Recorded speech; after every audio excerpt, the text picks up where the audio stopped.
Underdog Daily with the Badge Bros. Jon and Nez takes, hanging out, Black and Yellow Dog app, the platform of the people, Underdog Fantasy. I'm not going to lie, guys. I woke up a little Trey Palmer today. Woke up a little gassed up, not in a derogatory manner, just in terms of this is Wednesday. This is the definitive preview. I am jacked up, Nez. I'm raring to go here to talk a little ball with my friend. Wednesdays are great days. I very much look forward to this show as well. Kind of like a first look at everything for us. And we do often on the clock as well. But man, you're going to be still got the out tag here. You're on the IR for another week. So I can understand. I'm excited to talk with you and then flip and talk to Pete and then tell Pete all the crazy shit that you've been telling me all week and we decide what we want to do with it. I love that. Yeah. I mean, people are saying I'm the Jordan Addison right now. Jordan Addison of the team right now, suspended for the first couple weeks here. And but I'll come back with a vengeance with Carson Wentz at the helm. That's what I'm looking forward to in week 4 here. Yeah, just some unfortunate timing with tail end of summer wrapping up. These Canadians, man, they do not respect football season when it comes to their wedding planning and such. Yeah, you and Jordan Addison, two people who have been described as wet reckless in their lives. Nice. That was pretty good, dude. Dude, let's talk about last night a little bit. I thought the MLB stuff aged really well. Yankees chalk got home in a big way. Cal Raleigh continues to bop. Dude, Canzone, are you kidding me? Left-handed power. Oh my God, 3 Bayous last night there for Dom. Unbelievable stuff there. Mariners with 10 in a row. Feeling good about that. Throwing out some spicy takes about why Cal Raleigh should be the MVP, even though I'm not sure I even fully believe them. But yeah, I want Cal Raleigh to be MVP so bad, man. Platinum glove and the season he's putting together for a switch hitting catcher is just, we've never seen anything like it. But that being said, Aaron Judge is right-handed Barry Bonds. So, yeah, I don't know. But fun baseball slate last night, dude. Yeah. Shout out Car Park getting it done. Yes. Evergreen. Yeah. But Canzone, man. I mean, 1% drafted, 3 dingers on the slate. That'll do it, man. That'll do it. Unbelievable. Didn't matter who you played at SP1 when you get 52 from Dom Canzone with a 1.1% ownership there. Unbelievable stuff from our guy Car Park. Hat tip to the water bottle there, Nez. You got it in front of you. I was drinking out of it on the golf course yesterday. There we go. Always got that thing on me. A little sip in favor of our guy Car Park. Dirty Hands, Clean Money. Check out the Troll Co. clothing. It's actually comfy as hell, man. I wear that shit all the time. He does have good stuff. He does have good stuff. Yeah. Love it, man. A couple other things we want to shout out with the winners at the top here. Nez, obviously Car Park from yesterday. Oh, dude, not necessary. Our guy Car Park rolling through 10 Membies. Another ran bad, played bad for in the chat with Vinny here. 2 seconds before Car Park drops him off. Damn. Poor Vinny loads up on a Memby and then Car Park drops 10 off at the door. Happened again on Monday there where there was 100 donated memberships on Monday from multiple players on the site. Most notably the Miso Tuna and the Updog there.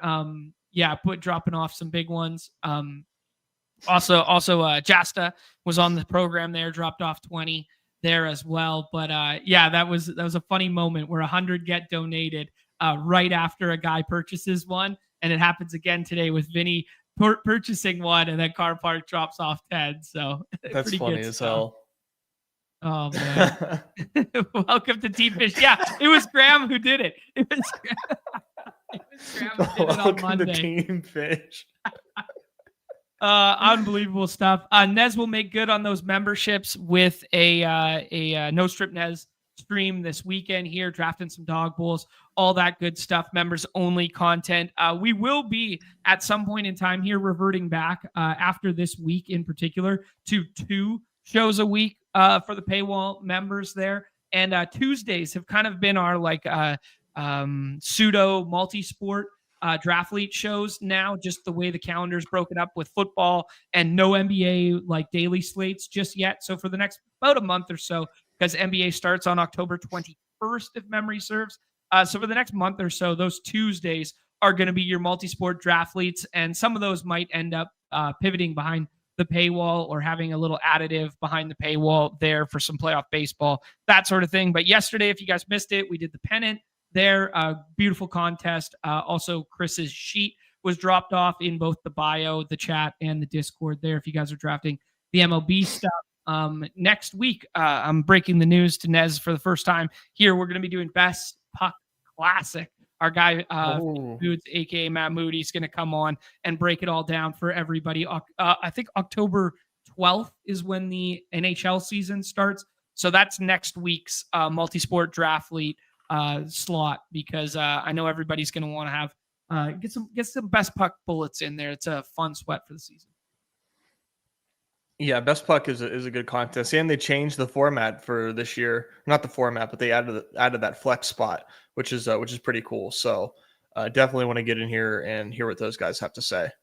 Yeah, really flips up the dynamic in terms of like how you allot your early draft capital, because it's less. Well, I don't know what the word is. It's less VORPy. Let's call it that, right? Like you don't have to just do anchor center now. You can take multiples. But conversation for another day there, Nez. I want to hit on one more winner in which we missed yesterday. My bad here. Matt Graham, 95, took down a 4th place one there. Tagged us on the X Machine yesterday. We talked about the slate a little bit, but I forgot to mention your name. My apologies, my friend. Bring that one up for there. But something that's been talked about heavily on the Discord and in our program multiple times last week there, Nez, is the winning dog bull entry here for the pick'em stuff. We were telling everybody that there's no cheaper price point or no more of a fast track streamline approach to get to the dog bull this year than to sign up for the token on Saturdays when it drops. There's a Google sheet that drops. We share it in the Discord. We share it on the X Machine. All that sort of stuff. You sign up and then you apply that token to a pick'em entry with only touchdowns on it. And the highest multiplier wins for that week. The winners from week 1 through week 10 move on to a challenge in week, I think it's actually 13.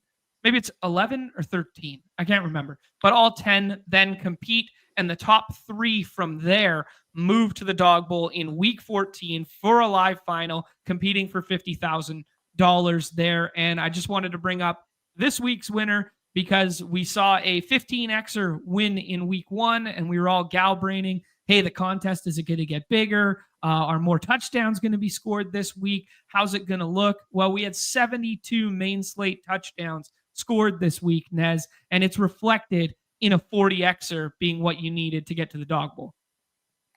Yeah. I mean, you're spot on, right? You would fully expect on a high-scoring week, a high multiplying pick'em to be what it takes. I think it continues to remain GTO to stay below, just because we're looking at this number. It's an arbitrary multiplier, but I think staying below 40x is going to be my game for these, and try to win those less insane weeks is going to be my MO for the contest. But shout out to this guy, man, 40x. That ought to do it most weeks, I would think.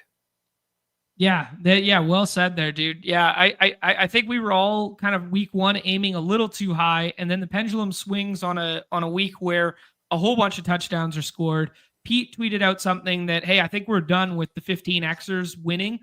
I think he's probably right on that, but like you get a week, like I was thinking week 8 in particular, where maybe we only have 8, 9, 10 games on the main slate. Once you have the international games, the bye weeks, and the Monday nights, Thursday nights, yada yada, off of the main slate, the primetime ones, and you only have like an 8 or a 9 game main, that maybe that brings the barrier back down a little bit to like the 20-ish. But I do think he's right. We're probably done away with seeing 15x be enough because this is so talked about now. This contest is so well known compared to week 1.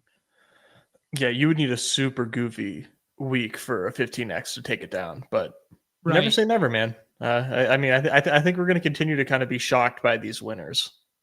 Yeah, you know another thing here, Nez, we kind of talked about, is there any like potential leverage in the plays you play, like where you fade, a chalk high-end guy? This guy kind of just jammed 3 of the chalkiest plays on the slate with James Cook, CMC, and Jamar Chase, like didn't care about, that's not hey, how I'm going to play it, but yeah. That's not how you're going to approach? No. Okay.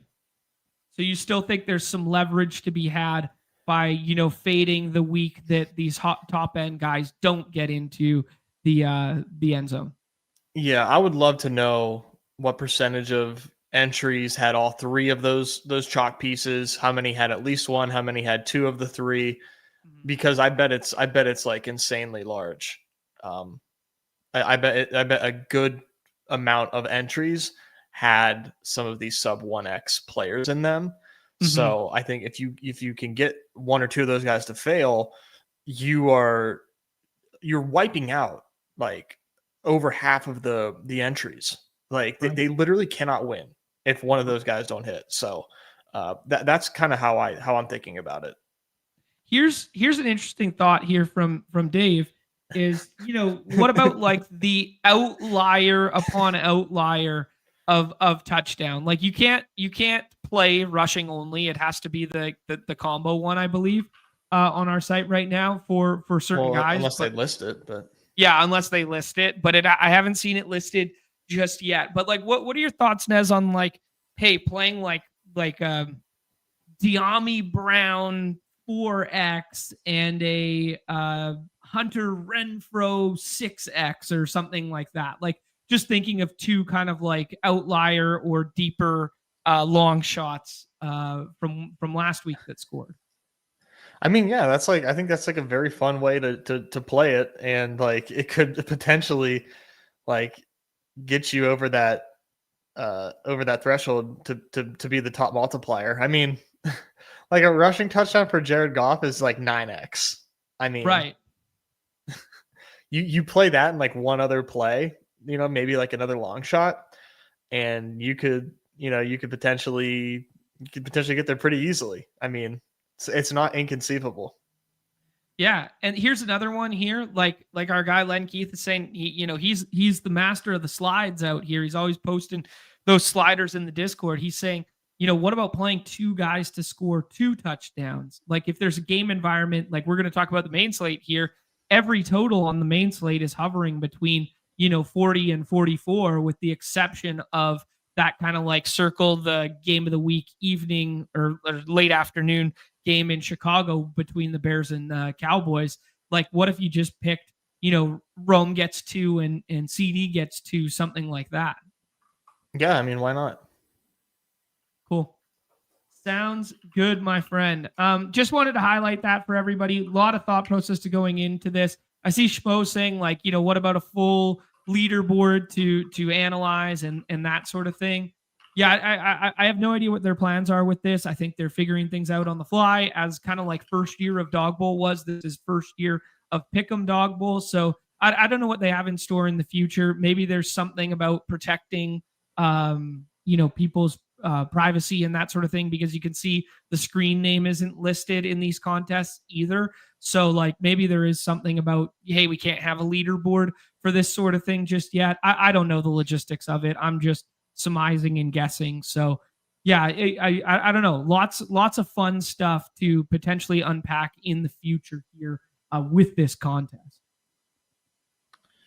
Yeah, I'm not entirely sure of their decision making there, but like it doesn't really bother me much. But yeah, gonna continue to play it. Yeah, absolutely. I think that's the key here, right? Like just continue to use that token up. Yeah, silly not to. This is legit one of the best things UD has done, says Miles. I mean, it's fun, man. It's fun as hell. Yeah, like a $5 pick'em satellite sweat is so awesome.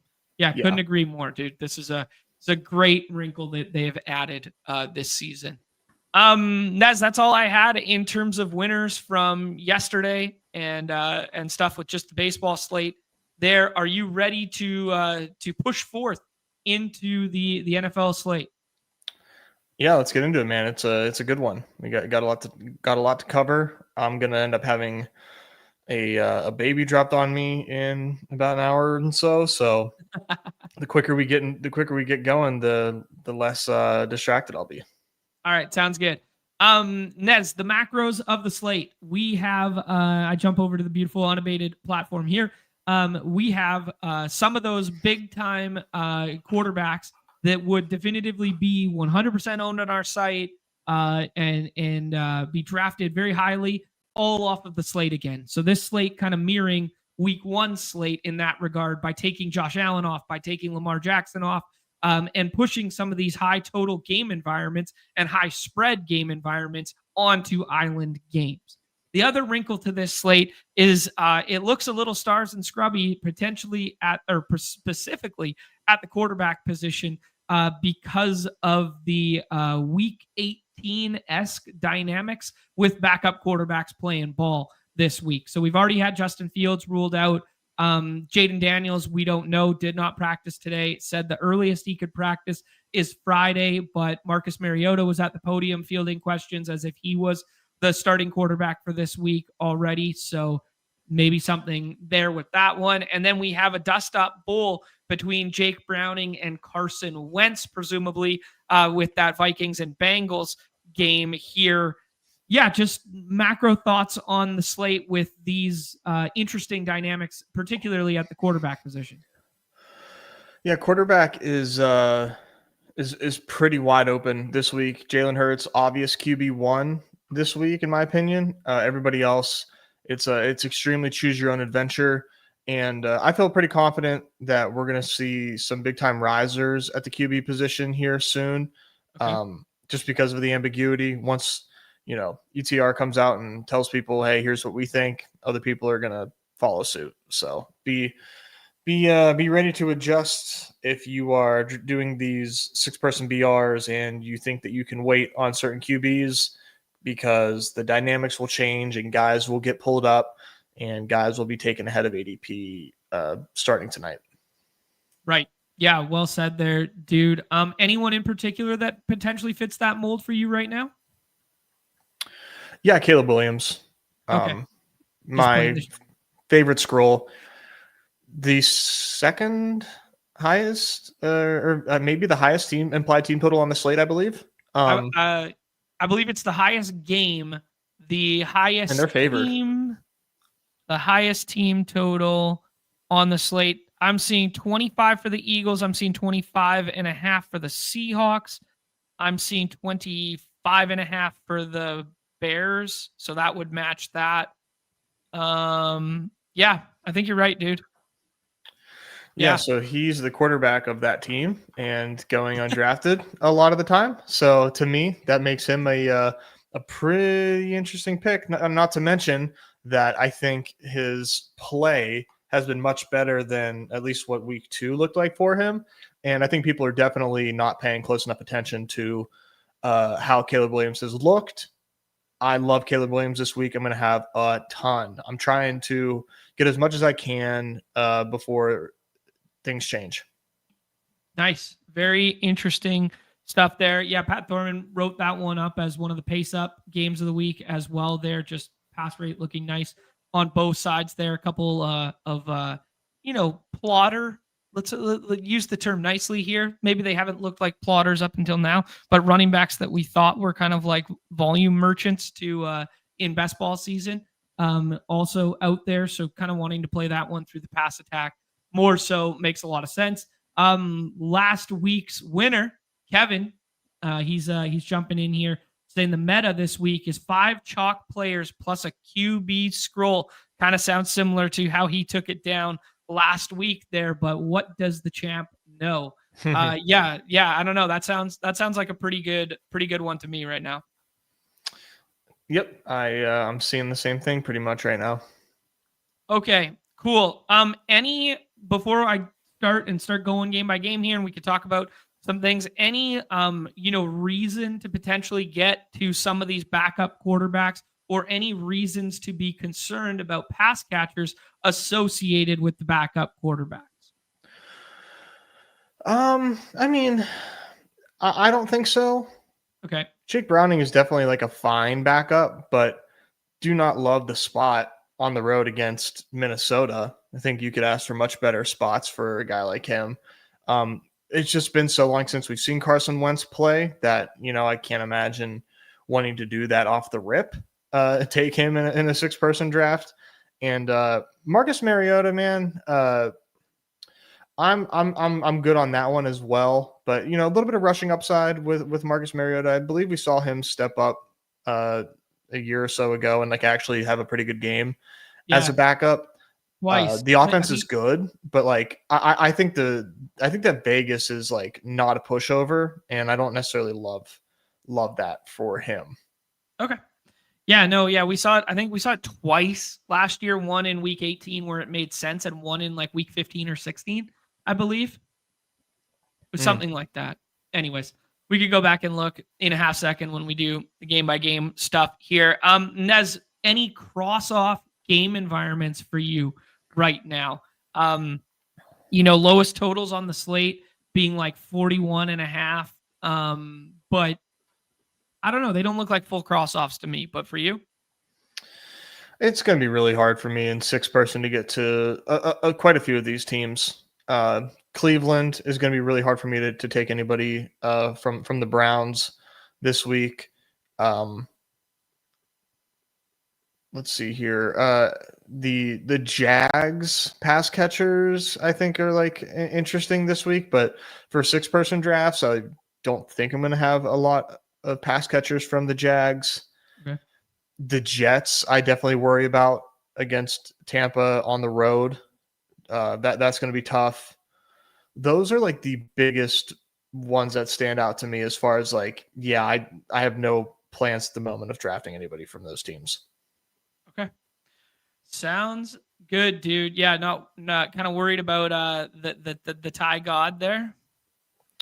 Yeah, I mean, he's probably a better passer than Justin Fields, but I'm not getting my hopes up with him in this spot. I think the Bucs have a pretty decent defense, and it's on the road. Don't love it. Okay.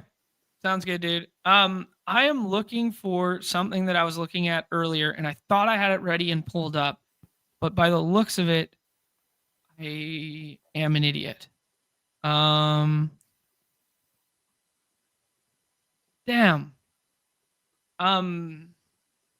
Guys, shout out to Sam Hoppin. He does some really cool charts and stuff here in terms of like pass rate over expectation, does some offensive line stuff.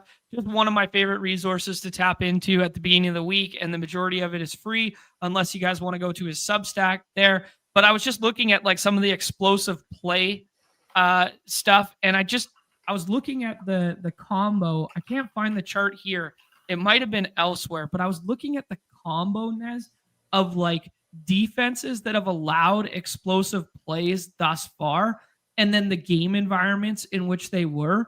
And it was like kind of a shocking list, but both the Bears and the Cowboys were on the list there. And then both of the Steelers and Patriots were on the list there. And they're both playing each other this week. And they were both bottom 5 in terms of allowing explosive plays. I thought this was the chart. Apologies, guys. I'll just drop the link to his Twitter in the chat there and bounce through it there. But I saw it earlier, and I just found it was very interesting that like week 3 is really interesting because week 1 is a classic week 2 is a classic like overreact to everything we saw in week 1, and then week 3 is like a pump the brakes. What's real? What's fake? What do we believe what our eyes saw in week 1 or week 2? Do we believe the trends if it happened twice now, like that sort of thing? And I just saw that and found it really interesting. Yeah, I mean, I like both those games, so that checks out to me. I think the Steelers and Patriots is like pretty sneaky. Not a lot of eyes on that one because people are without checking the game totals and looking what game totals were in the past 2 weeks, I think people see this matchup and not wave it, and I think that'd be a mistake. Okay, cool. One thing I wanted to hit in the chat, just so everybody can see, Jeremy's asking about the Dog Bowl qualifier stuff for the Pick'em. It is not in the lobbies. You have to sign up for a Google-based sheet. Roll the tape back to the beginning there. I explained it all there. Just in case anybody else is just joining the program. All right, Nez, let's start. We got Titans and Colts here. Cam Ward with a crazy play throwing across his body. Tony Pollard with some good usage that hasn't fully materialized itself in expected fantasy points just yet. Alec Io Manor, good medicine hat kid, came to life in this last one here. Calvin Ridley isn't really getting schemed any overly fun usage right now. And then the Colts, they kind of like shocked the world a little bit there, aided by a penalty at the end of that Broncos game, but were able to move the football with, I'm not going to say ease, but with consistency against what we thought was a stout Broncos defense, and kind of backed up what we saw in week 1 of their performance. Daniel Jones is quarterback 2 in all of fantasy after 2 weeks of play there, only behind Lamar Jackson. Jonathan Taylor looks like the absolute workhorse monster that we knew and loved, that was a 101 candidate, 2-3 years ago now. Just thoughts on this one. Yeah, I'm like kind of into this one on both sides of the ball. I think the Colts are a pretty well-run offense right now.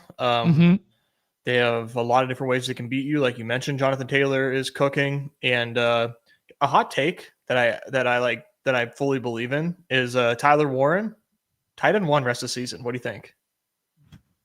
Spicy, dude. I mean, Trey McBride's usage continues to be incredible, but he can't find the end zone to save his life. Brock Bowers banged up, got the knee brace on, was a decoy for the first half, got involved a little bit more in the second half there. Kittle's injured. Dude, you're selling me this pen. TJ Hawkinson might be washed. Sam Laporta has played in amazing game environments, and Brock Wright's the guy scoring touchdowns instead of him. I don't know, man. You're selling me this pen. That's kind of fun.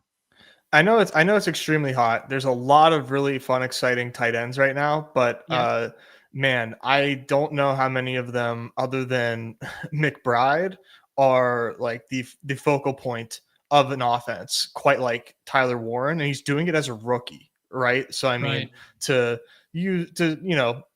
a little, not necessarily like bad faith, but to like extrapolate and use my permission to use my imagination here. If what he's doing right now expands or he gets better over the course of the season, I mean, like, look out, dude, because he is the offense right now for the Colts. Patrick Surtain was matched up on Tyler Warren for parts of that game against the Broncos. Like, they're putting Surtain on a rookie tight end, man. I mean, Tyler Warren. The thing that I love about it too is like he was just such a fucking dude in college, his senior year, his last year in school, and it just looking like the part. He's been looking the part since the preseason, which you can never trust the preseason, but the last 2 weeks have just been amazing for Tyler Warren. I'm really excited about him in this spot against the Titans as well, for no other reason other than like I don't see any reason his usage should change, and I think they should be able to have some success offensively against the Titans. I think that they're a lesser defense than the Broncos. Okay, cool. Yeah, man. Well said there. 93% of snaps for Tyler Warren in a closer game environment than week 1 there. Utilization report giving him an 85 score there. 79% of routes, ADOT of a 6.4 there, accumulating 19% of the team's air yards there. I'm looking back at the game logs here. Did he receive another carry this week? He did have a carry. So just another little way to mix him in, right? Right, yeah, but he's getting a carry as well. I mean, he's a freak, dude. In this game too, the Titans, I think the Titans are pretty interesting. The Colts are getting Travarius Ward back, I believe. He's practicing. Okay. So that's a boost to their secondary. They have a pretty good front, but I still think their secondary is vulnerable. And I like this for the Titans because the Titans so far have gotten some pretty decent offensive line play. So they might be they might be overmatched by the Colts, but I think they should be able to put up a fight against this Colts front. And then you have Cam Ward, who's slinging it to Io Manor, a 16-yard ADOT so far this season, which is nuts.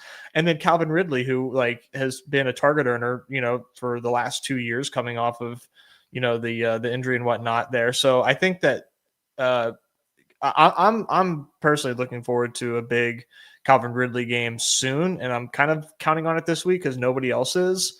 I'm kind of waiting for a little Cam Ward splash game here. So I'm way over on this total here of 43.5, but I admit that this is rose colored glasses. This is about the rosiest as I'm getting over what a game total has. Okay. Sounds good, dude. Yeah. I think that's a extremely viable dog bowl strategy. We kind of talked about it last week where it's like, would it shock the world if nobody separated at the quarterback position and Bryce Young skinny stack that nobody wanted in the dog bowl gets home? Well, you could tell yourself the same story about this game environment as last week and just be like, yeah, what if we just get a Jonathan Taylor team and then we have a little bring back of Cam Ward, play it before you see it, and just hope the tools get home alongside Calvin Ridley in a dog bowl entry there. Yeah, I mean, I have a Cam Ward stack. I don't know how many more I'm going to get, but I do have a stack in the dog bowl early in the week. So yeah, I just don't think it would shock the world. Like if someone won this week with a Carson Wentz team, we know what KOC's done with inferior passers in the past. We've talked about the Joshua Dobbs stuff. We talked about Nick Mullins, yada, yada. We've talked about this ad nauseum for 2 years now and what he could do. Like maybe Carson Wentz is an upgrade over JJ McCarthy, the way in which he was playing outside of just one isolated quarter there. I don't know. We haven't seen it in a long time. It would surprise me. It would surprise me if that is what won, but if Cam Ward just kind of came to life as the 101, looked athletic as hell last week, had that ridiculous throw, and you just go, yeah, man, Calvin Ridley scored twice through the air and Cam Ward found one on the ground as well, and he won someone a dog bowl seat, I wouldn't be shocked, man. I would not be shocked. Yeah. Like I said, I think I think a big game is coming for him. The way that he's playing, like they're being pretty aggressive with him. So I'm waiting for it. I'm trying to get ahead of it. Sounds good. Waters are warm right now for dog bowl qualifiers. Chris G is in there right now. Go take advantage of the fish money in the pool right now. Go get it. Go get it. Next one up, Nez. Your Steelers, who were supposed to be this big, formidable defense. We've seen them get crushed back-to-back weeks there. Also, we have seen Caleb Johnson be an absolute nothing burger and Jaylen Warren emerge. You retweeted a nice Jaylen Warren quote there from Aaron Rodgers, kind of playing right into our thesis of like, hey, if he could just be what Aaron Jones was back in the day to Aaron Rodgers for that role. Doing good stuff in the pass catching game there. And then the Patriots, man. What can you say? Drake May had a really nice outing there in a wacky back and forth game against Miami. Drake May is fine to play naked if you want to. Expected fantasy points models on Hunter Henry. His usage has been very strong, but it has not materialized yet, and he has not found the end zone yet. So, maybe there's something for skinny stacks there. Stephon Diggs becoming a dad here. Travion Henderson still has some juice, we hope, if he gets some opportunities here to break one off. It's kind of hard to find the most desirable stacking partners on the Patriots side there, but basically every piece in this game is low owned in the 6 persons. So just thoughts on this one. Yeah. For 6 persons, it is like a little more of a thin bet, but I think some of these plays make sense. Christian Gonzalez is back at practice. We don't know to what extent he's practicing. I believe he's going to be limited, but he is at practice. So that definitely kind of dampers things for Pittsburgh pass catchers. But I am sort of into DK Metcalf against this Patriots secondary that is not very good at the moment. The Patriots defense is just not very good in general at the moment.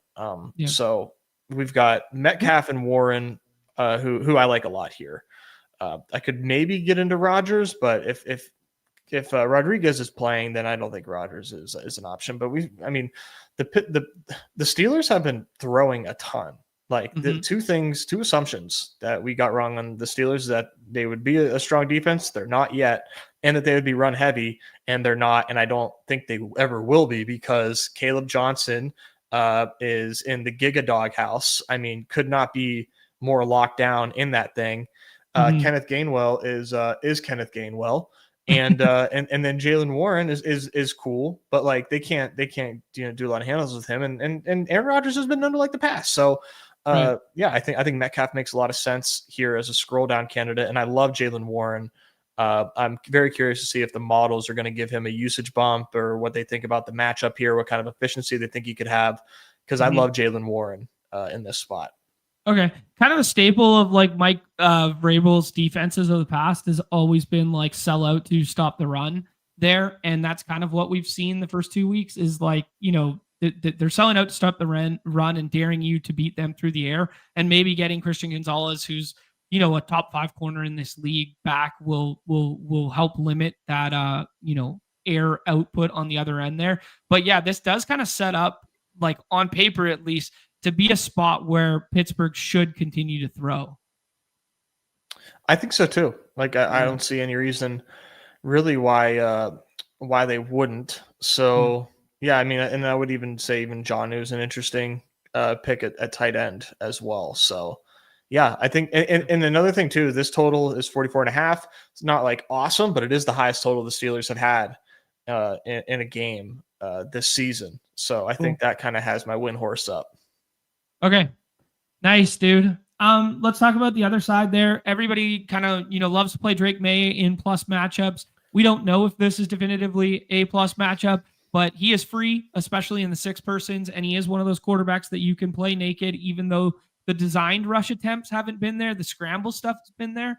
I think we want to see more design rush stuff for him, but he put up a nice outlier score last week and was a huge part of my portfolio, my second highest owned quarterback last week. I really liked the spot there. Don't know if I'm going to go that heavy back to the well here, but he definitely has shown an affinity for this Keyshawn Boutte connection there. So, you could do worse with your like last scroll in a dog bowl to do like a mini stack like that, and just kind of like fade when everybody else does it with like Diggs or does it with Henry. You could just do it in a contrarian fashion to like Hendo or Keyshawn Boutte there. But yeah, just thoughts on that angle of playing Patriots, dude. Yeah, I think May naked is probably the move in BRs if you're going to play Patriots here. Yep.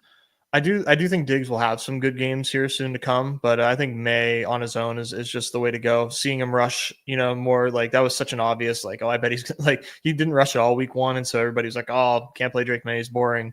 And then he goes out and has a decent game against Miami. So the thing with the Steelers is they have not been very good defensively, but they will get better. I'm extremely confident in that. 2 things that were goofy for the Steelers this offseason. One was Cam Hayward's holdout, which was super annoying because he had literally just signed. Right. And then he's holding out because he wanted a different deal. He wanted a better deal. So they gave him incentives. So he missed a lot of camp. They added Jalen Ramsey in the middle of the offseason as well. And that also has clearly been a bit of an issue. There's been some communication issues that led to a touchdown in that game against the Seahawks. It looked like Ramsey got burnt, but really it was just kind of like miscommunication. He got kind of put in no man's land.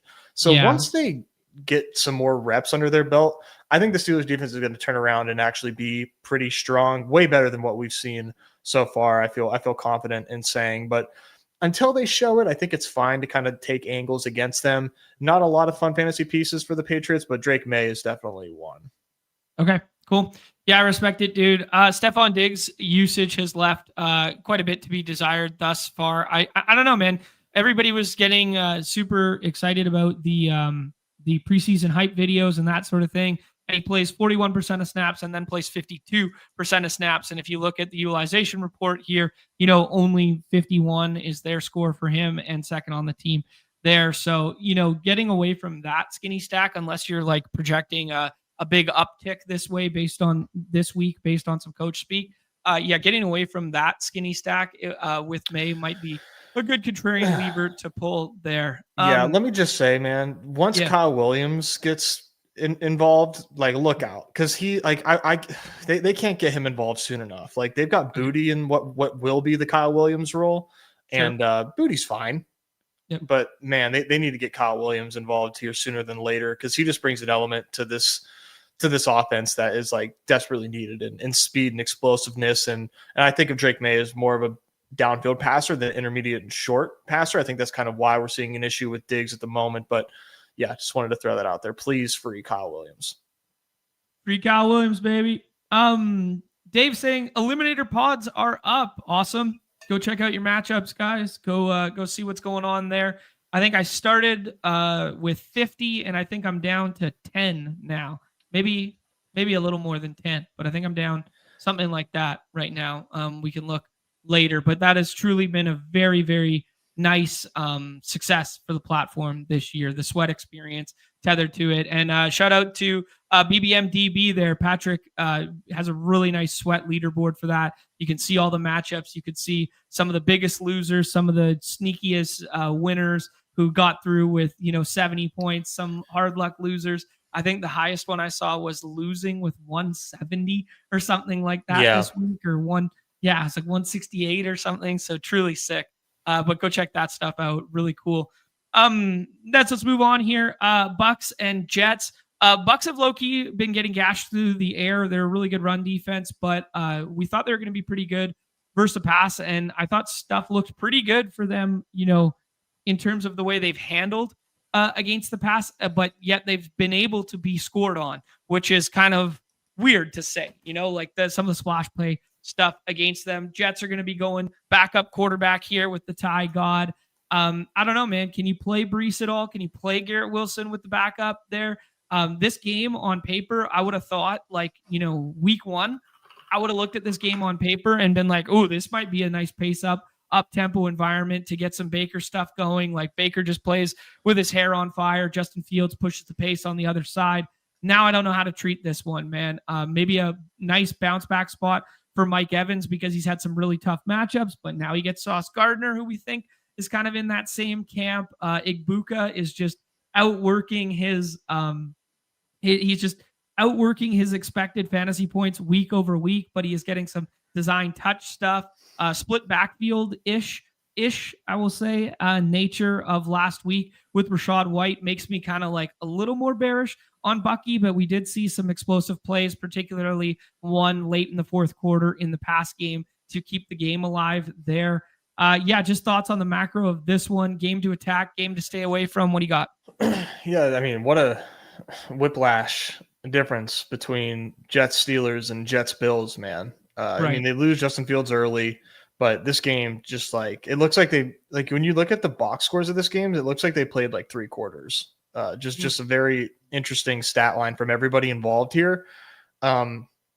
Jets, man, to me, I'm not like overly scared of.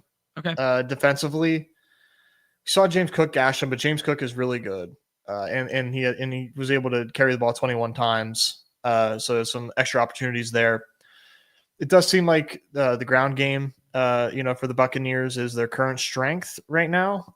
For whatever reason, they just maybe 2 tough matchups, but haven't been able to do a ton via the air at the moment. Igbuka obviously, has scored touchdowns in back-to-back games, but waiting to see a little bit more out of their pass game here. I will say, I don't think the Jets defense just in general is all that spooky. I think Sauce Gardner is kind of really fallen off after that rookie season. So the Buccaneers just in every aspect here, I think are an interesting bet. Via Bucky, via Evans, Igbuka, any of those 3 players, I think are absolutely in play this week. Okay, nice, dude. Yeah, Baker's QB4 there, but in the 6 persons, just given the ambiguity on this slate and the people wanting to scroll for quarterbacks, what would you venture? He's tethered to pass catchers a decent amount here, but it's interesting that the pass catchers are going behind him right now. That is weird. Yeah, so it is a really weird wrinkle to the 6 persons here, but like I don't know, man. If we forecast like what we think their pass rate should be versus what it has been, kind of deal. I don't know. Can we get excited about like 80% owned Baker with a 80% owned Mike Evans would be my guess. Maybe a little bit lower based on the ADP now. They'll both be a lot lower. Baker will finish like 50%, I would bet. Okay. Evans 40-ish, maybe. We'll see. But he's definitely not getting drafted a ton at the moment. People are definitely scrolling around him, taking guys above him.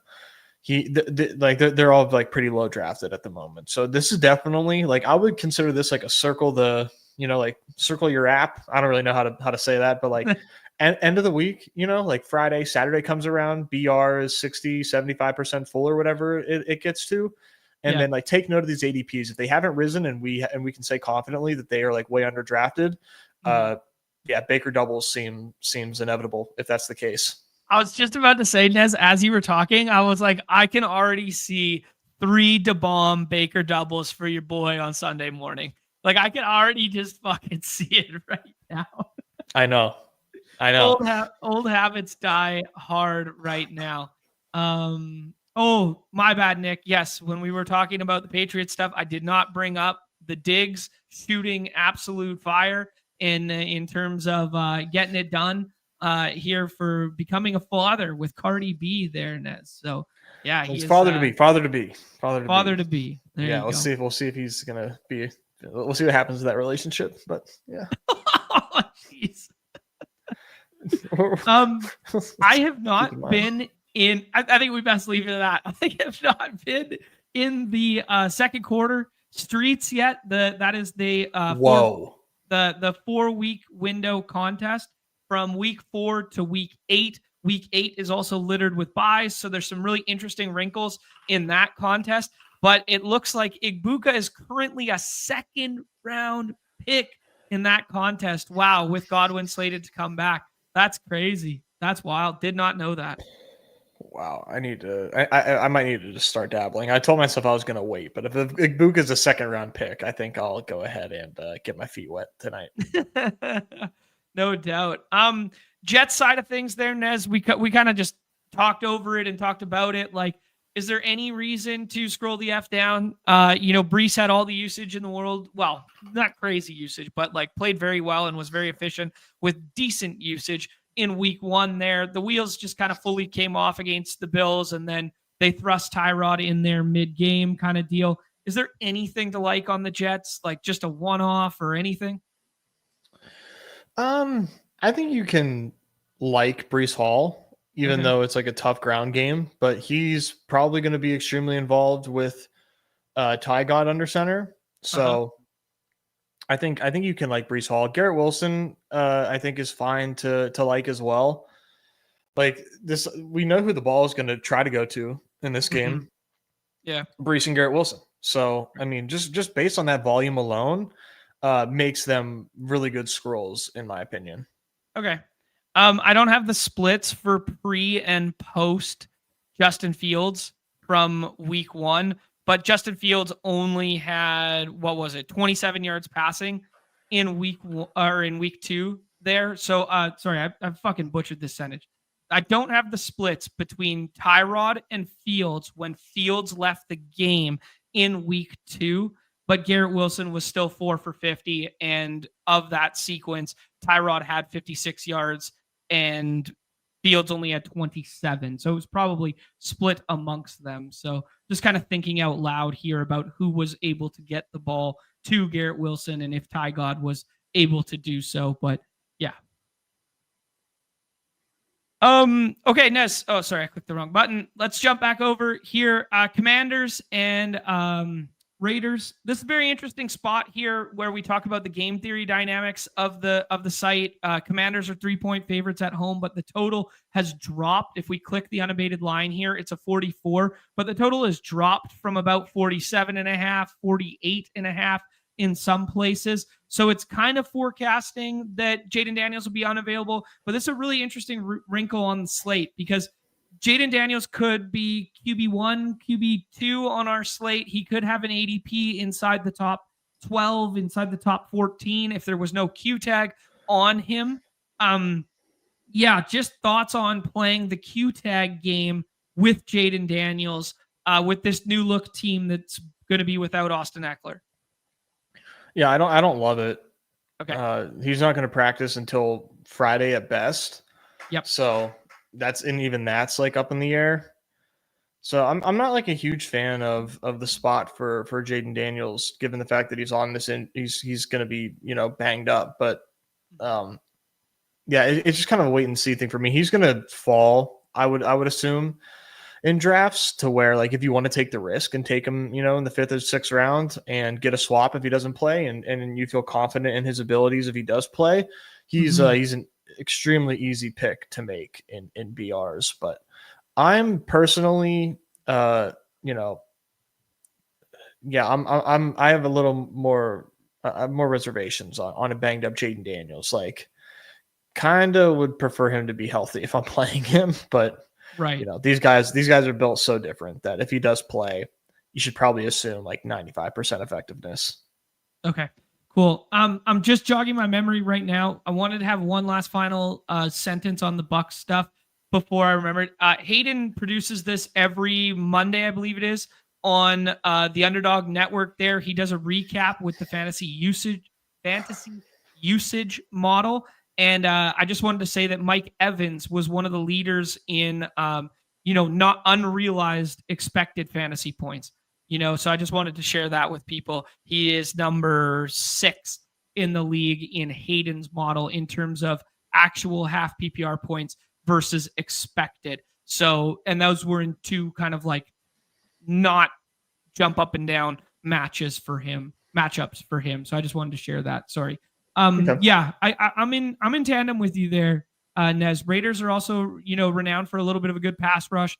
There, Crosby has the ability to get after the quarterback in a big way. So if you're dealing with a guy who's, a little bit limited in the run department, and the reason why we love to play him so much is because of his running ability, even if he does play, I'm not sure like that this is a spot that I want to just play the shit out of him, but we know he'll project better than where he's currently at if he does happen to play. So I had to ask the question with the Q tag, because the quote unquote super team dynamic of our site would be like Jaden Daniels Q tag in the last round, and then he plays kind of vibe.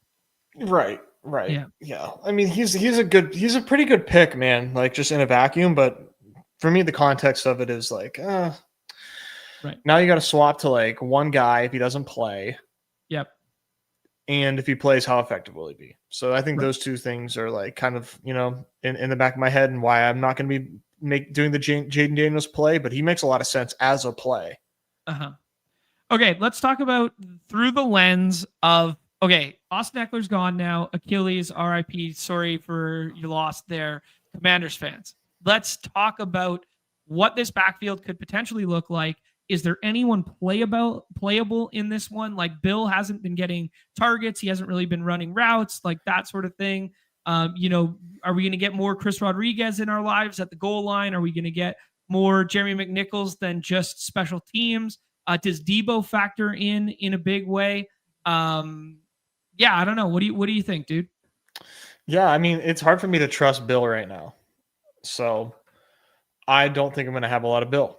And in 12 or 6-person drafts, and you can fully anticipate Bill having an increased role, and it would not shock anybody because all signs point to them really liking Bill. But I'm going to pump the brakes in 6 persons on taking him. And I know that's not a hot take, man, but like, I think people are really excited to play Bill.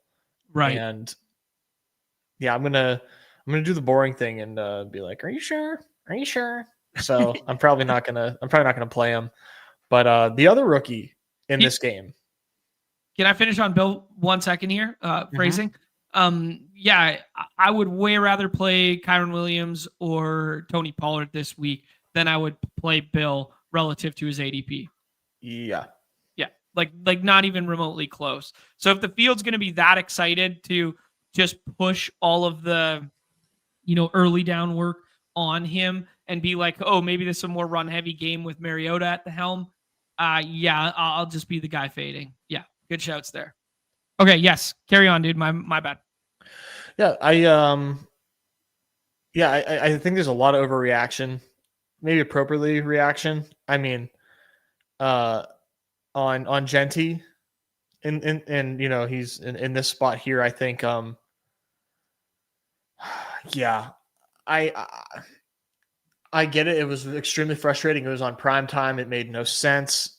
Right. All the things, but man, it sure seems like a hell of a buy low spot for Genty here, especially if it's Mariota and not Jaden Daniels. Yeah, I think this is like an all-time buy low spot on Genty, who hasn't had a good game yet and lost snaps to Laube and Zamir White on primetime. But yeah, everybody's aware of that, and nobody wants to take them.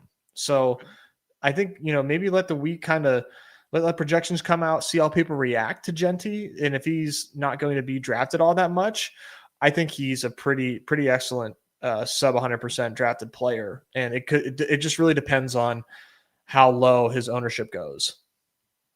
Okay. Yeah, man. We talked about it on the Monday Night Football recap yesterday. Just like seeing Laube in there. Like, why do you spend so much fucking draft capital on this dude who we think can be electric and catch passes? And then you got Dylan Laube in there on thirds and fourth downs with the game on the line. We talked about the pass rate over expectation for the Raiders being like pretty effing strong. Also, game script fueled that a little bit with the Monday Night Football game in particular.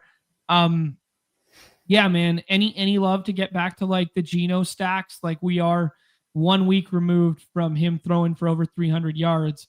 And maybe the Chargers defense is just really fucking good, and Derwin James is a monster, and that's why they couldn't get anything greater than 10 yards done, and he was throwing all those picks. Is there any reason to get excited about, like, hey, we've seen peaks and valleys of Geno before. Let's just go back to the well here and trust that Commanders' secondary is significantly worse than Chargers. They can't get as much pressure as Chargers did, and I can just run some Geno skinny stacks with Brock or Jacoby or whatever.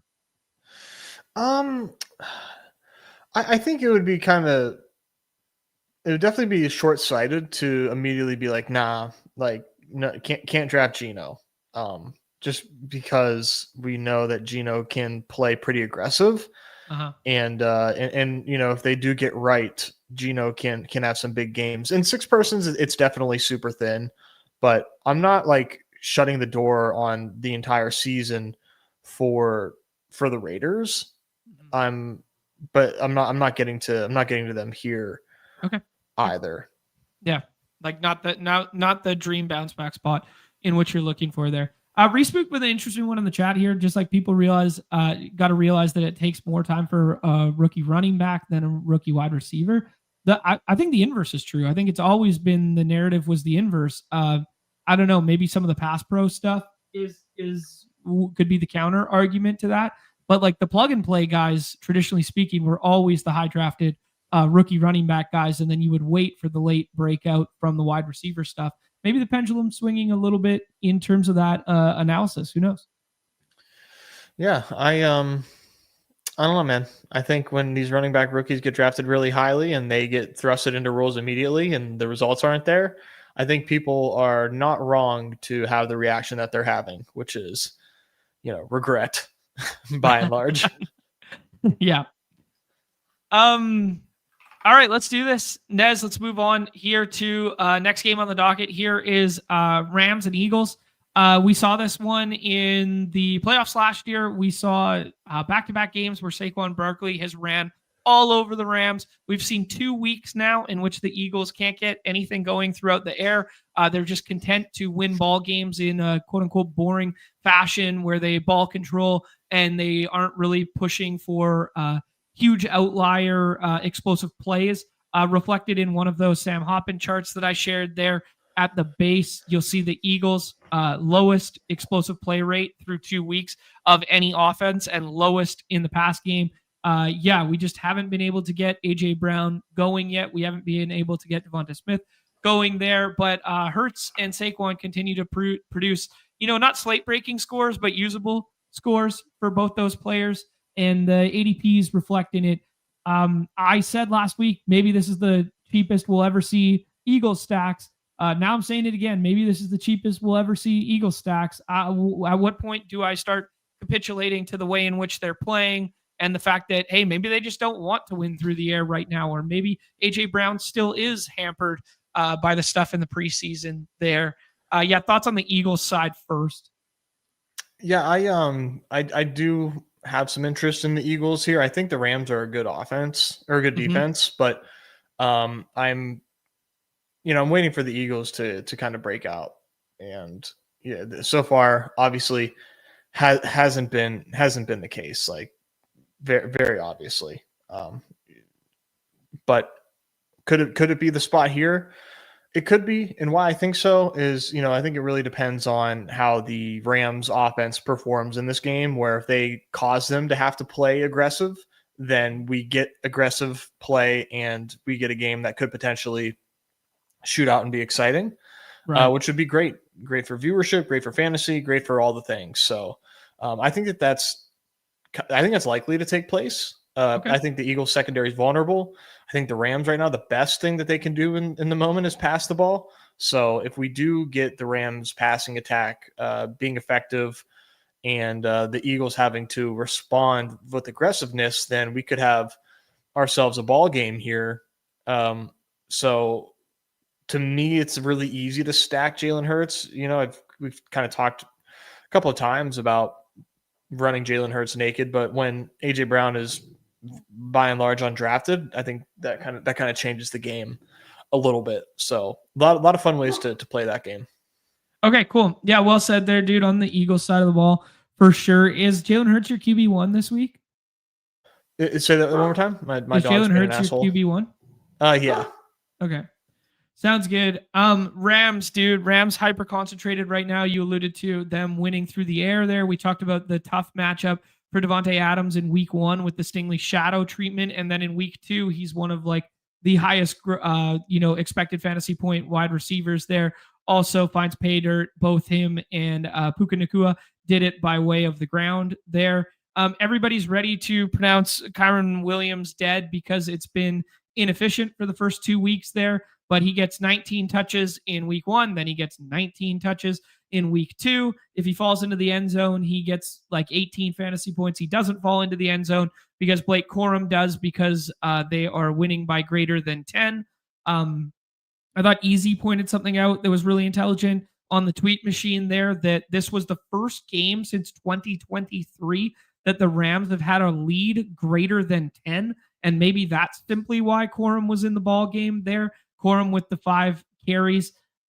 Just thoughts on the Kyren one, because Tate finished in the top 10 there for a 4K score on the main BR last week. And he's saying this Kyren's ADP has gotten out of control. And I could not agree more. He was my biggest, hey man, I'm a respecter of Eagles defense, but if you're going to give me 19 touches in a potential back and forth game environment here that could play fun, I'm starting to scoop in the last round there, especially if he's not going to be 100% drafted. Yeah, I'm fully guilty of not wanting to play Kyren because of a 2-week sample, but I thought Corum looked pretty decent. Now his usage could very well just be tied to the fact that he was, in with a lead, but Kyren looks shaky. I do wonder about the Kyren Williams ceiling. He needs 2 touchdowns to be like a guy you need, especially against the Eagles. Like, I would be shocked if Kyren Williams is running for 100 yards against the Eagles. Like, he's going to need 2. He's going to need 2 scores. So he makes a ton of sense, just like as a buy low with minuscule ownership. Mm-hmm. But like, I don't blame the field for not wanting Kyren here. I don't want Kyren either. Right. So I get it. I got the comp here. You ready for the comp? Let's hear it. He is glorified Kareem Hunt right now. Wow, John. And this is a guy that you want to draft? I know. Whoa.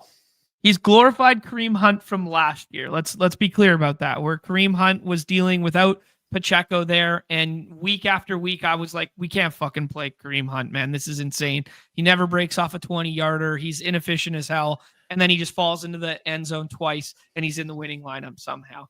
That's how I feel about Kyren Williams right now. Yeah, man, it does not feel good to take Kyren Williams against the Eagles. But okay. Like, if you're somebody that just really trusts, historical performances and really is, fading the early sample, then you could really have yourself like some strong leverage here. But unfortunately, I'm not that smart, so I'm not doing it. Okay. Sounds good. Tyler, what's up, man? Yes, you did make it in time before the draft. Oh, yeah, we're not even halfway through this slate, brother. Oh, buddy, yeah, we are going game by game. We're going deep, granular, in the dirt, hand in. Yeah, we're having fun for sure. Yeah, Nez, let's talk about pass catchers there. Like, obviously, the Puka role is insane. Nobody ever really wants to play Stafford. Like, even in a week where Adams gets home, Puka gets home, and Kyren doesn't get home, and they score 33 points, real life points. He throws for 300 yards and 2 scores and an interception, and he doesn't matter. He scores 18. Can we just never play Stafford again, basically? He's hard to play, man. Yeah. It's extremely difficult. I don't really I mean, his teammates are always great to play, obviously, but like right. Yeah, man, he's for fantasy. That's just kind of always been the case. But right. Dude, this game is just like this is now that when we get to the Rams side of things, which we are on, it really makes me think that they're gonna like put up 30. But they are traveling on the road, going from the West Coast to the East Coast in Philadelphia. But man, like Devontae against Adoree Jackson, like a Devontae and Puka are going to be a nightmare for the Eagles, dude. Just really, really difficult. They get Jalen Carter back, so that is helpful for them. But I think that I think that Puka and Devontae are live to see 20 plus targets in this one combined. Between them. Yeah, come on. Yeah. All right. Sounds good, dude. We love the concentrated nature of the Rams offense. Probably prefer to play the Rams through the air than through the ground would kind of be the macro takeaway of that one. And, squeaky wheel narrative for the second week in a row on the Eagles side of the ball. Nez, let's move on here. Falcons and Panthers. Dude, my mind, my body, my heart, my everything inside me is telling me, yeah. It's telling me, yeah. But the totals and the ADPs and the pass rate over expectation, particularly on the Falcon side, is telling me no. I don't know, man. I want to get excited about this game. We're gonna have good weather in this one, even though it's an outdoor game here. I want to get excited about this to be the slop it up fest of the week. Yeah. I want to get excited about the potential usage model stuff that I was seeing from Hayden, where Xavier Legette is the number one underperforming wide receiver in football right now. I'm not going to play Xavier Legette, but I want to get excited about what we saw for the last maybe two quarters of that Arizona and Panthers game. I want to be a believer in this Bryce Young shit and stack this game, man. I want to be a believer in, hey, Drake London was a little bit banged up coming into this one. Let's go back in time to that 15 target game he had in week 1. I want to believe in this one. Can I believe in something here, my friend? I mean, you got to be careful for sure. You can play a lot of different parts of this game though. Like okay. no question. Yeah. Bijan is the 101. He may end up getting flipped by CMC. I'm not entirely sure. Yep.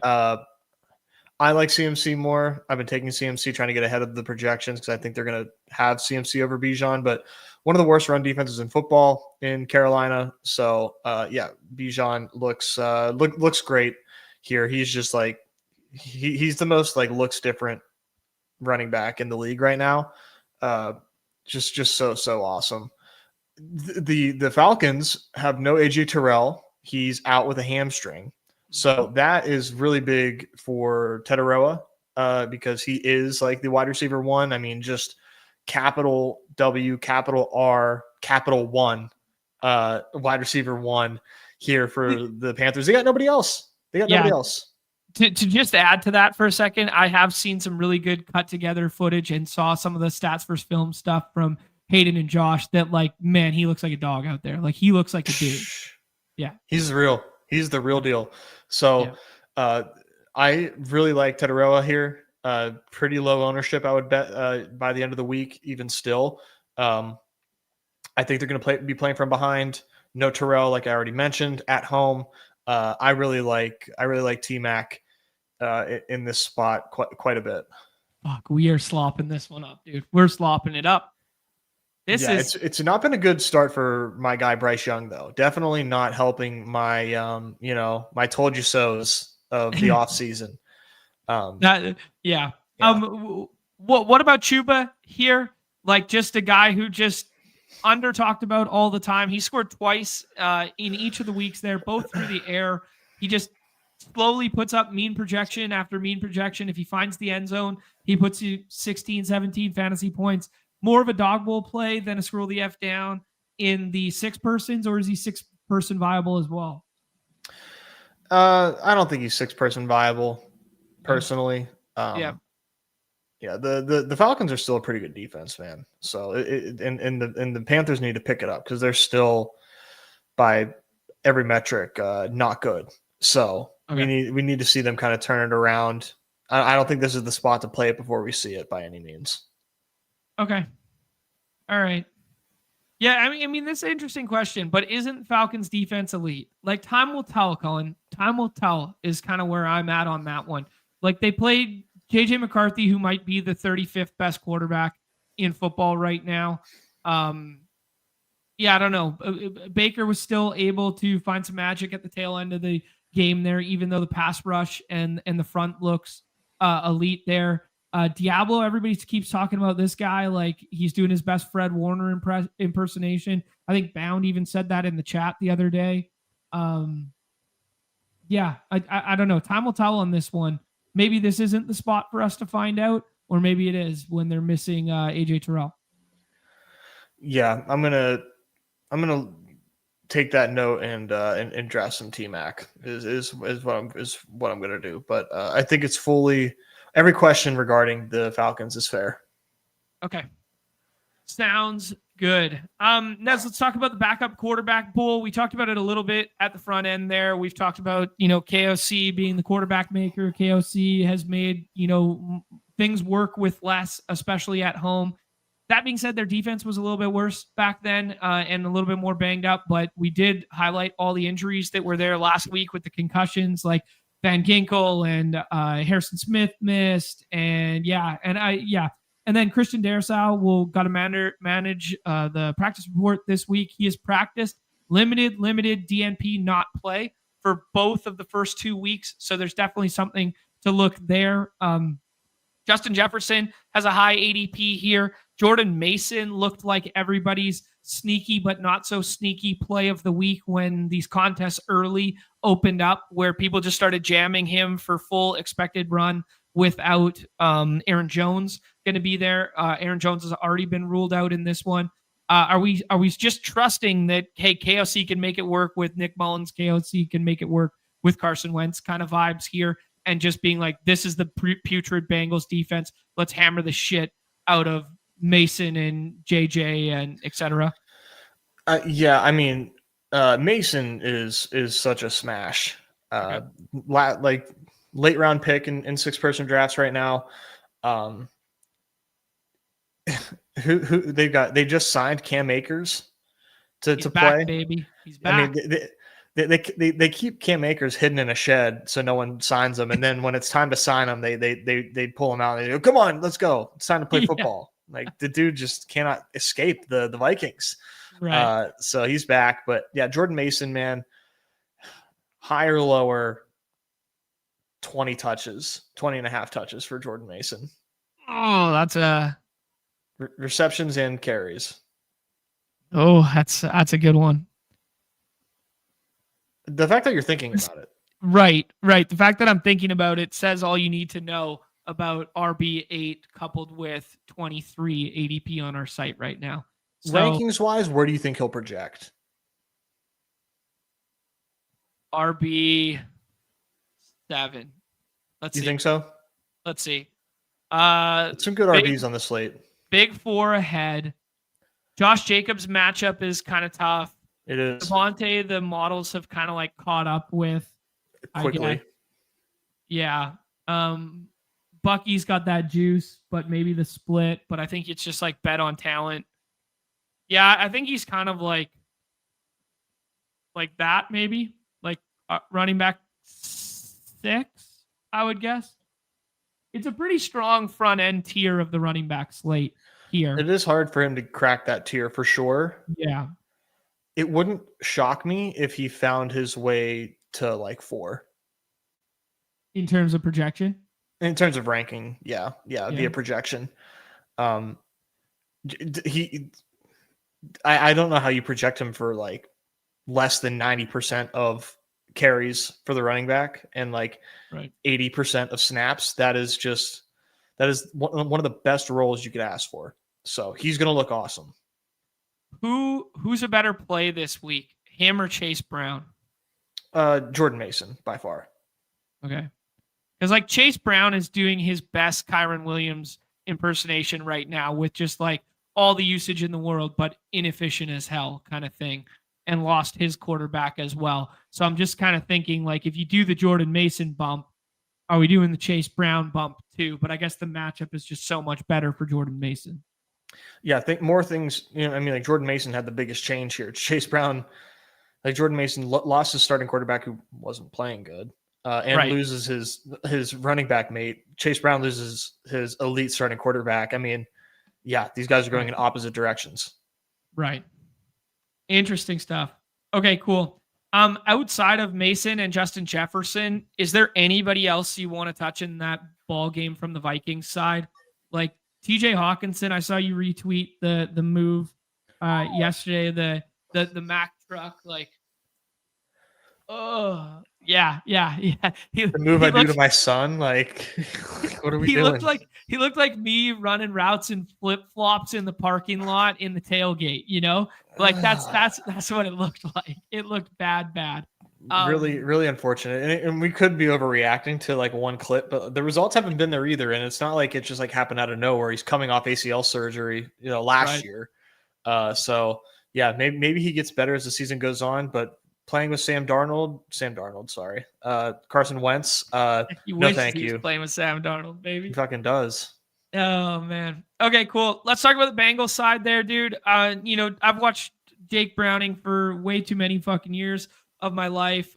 There's also some familiarity with Jake Browning and the Vikings. He was originally drafted by them, was on the practice squad. They kind of know what they're going to get a look at here. Jake Browning had some usable weeks and was famously drafted in the Dog Bowl. That was 2 years ago there. I think he's competent enough to get these elite wide receivers the ball, which is what proved true at the tail end of the game against the Jags there. But he also was prone to those mistakes and throwing, I think it was a pick 6 or at least a bad pick a little bit later in that one.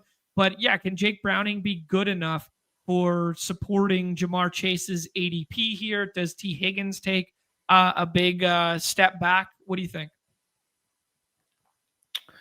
We're talking about Browning now. Yep. Yeah, I worry about Browning in this spot, but man, he looked totally fine when he had to step up and play. Yep. I'm not worried about Jamar Chase necessarily, because man, he was locked into my guy Jamar Chase. But yeah, he's playing aggressive, and so like we can definitely count on things for for Chase and maybe T. Higgins as well, but Chase I think way more so with the backup. I mean, I think we look at these 20 fantasy points, it's awesome, but the rushing touchdown, is obviously like doing a ton of heavy lifting here for Jake Browning, which, I mean, yeah. So against this Minnesota defense, I'm not loving it, but Jamar Chase is still a totally fine pick. Okay, cool. Yeah, watch the injury report with the Vikings defense. Our tune might change a little bit there. Chase Brown or Kyren Williams this week? Kyron Williams. Chase Brown or Ken Walker the third? We're about to get to that game. Ken Walker. Interesting. Chase Brown or Chase Brown. All the usage in all the land that just doesn't materialize yet. Yeah, I just don't think this is the spot for him, but the usage is totally fine. No worries there at all. Yeah. Okay, cool. Yeah, Vikings let him walk. The revenge narrative for Jake Browning right there. Good UW boy. Yep. Formerly broke our hearts in a national championship bid there against Bama. Okay, let's move on to the next game here, Nez. Yeah, we got Texans and Jags here. Every expected fantasy point model you look at in the world is going to tell you Brian Robinson Jr. Should be better than he has been. A little bit of squeaky wheel narrative there, but ADP, man, ADP, he's got the Q tag on the site now. We don't really know what to expect with him. If you were just to tell me who's going to project better than his ADP and ownership right now, I think with a bullet, we would all say Brian Thomas Jr.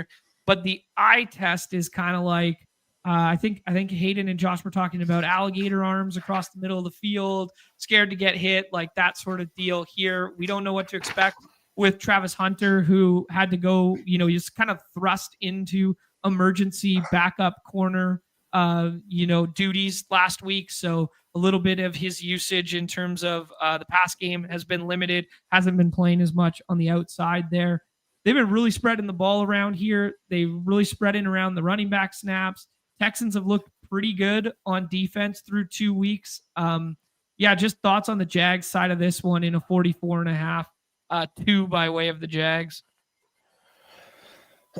Yeah, I think this is definitely going to be a prime of reaction spot for BTJ. Oh, I said Brian Robinson. My bad. Classic John, Freudian slip. I knew you meant. Definitely prime of a reaction spot. These clips are going mega viral of him looking soft. Apparently had a wrist injury. Maybe that was part of it. Maybe the wrist injury was something that was said by a new coach trying to earn some favoritism in the locker room. I wouldn't be surprised personally. It's weird. It's definitely weird, but I think it makes so much sense to buy the dip on Brian Robinson, given the fact that people are going to way overreact to the viral clips. And man, does it ever seem like it's almost like squeaky wheel, where it's not necessarily coming from Brian Thomas. It's just coming from everybody else in this regard. And we just got a quote from Trevor Lawrence, who's being asked about Brian Thomas. Everyone knows about this. So I think this could be a get right spot for them. Now, the matchup is tough. The matchup is certainly tough. Yeah, against the Stingley treatment. We haven't loved matchups against the Texans, but I think that is also going to be factored into the low ownership with Brian Thomas. So yeah, all that to say, I just think a buy low on Brian Thomas makes a ton of sense in my opinion. Now it's not for the faint of heart. I'm not doing it yet, but I understand that why the play makes sense and how much leverage you could have on the field. I don't what's his ADP in 6-person drafts? It's 34 point something. Yeah, he's got the Q tag and he's buried. Yeah, man, it's going to be minuscule. I don't. Yeah, to me that just makes him a pretty strong pick to mix in here and there.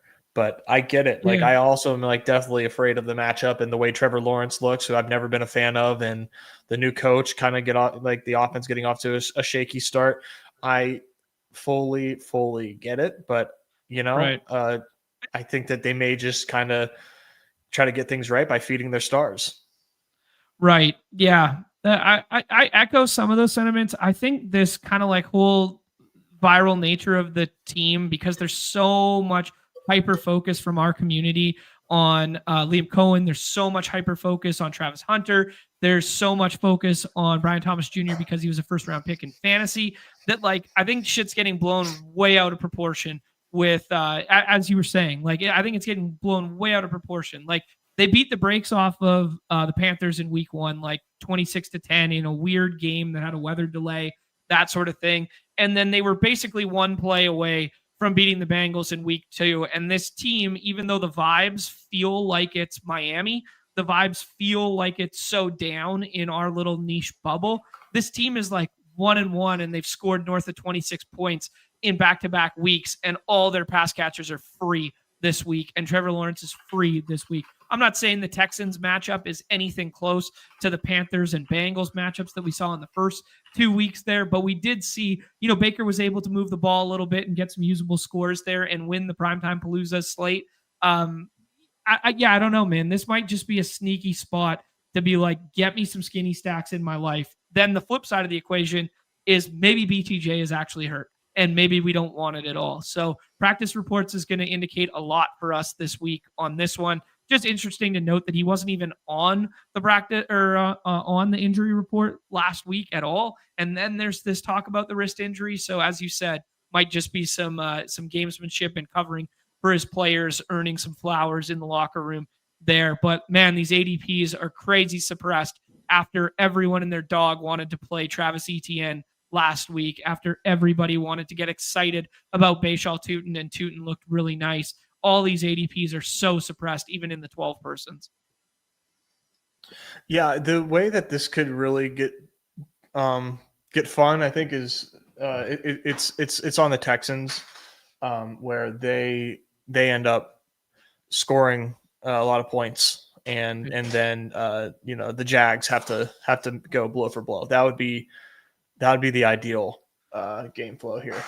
Yeah, let's talk about the Texans a little bit there, man. Xavier Hutchinson had some really nice usage on the first kind of drive of theirs yesterday. Shout out to us. Nick Chubb ran one in there. We had that conversation yesterday, how he's been kind of a workhorse and looking decent there. Christian Kirk expected back this week, but not a given.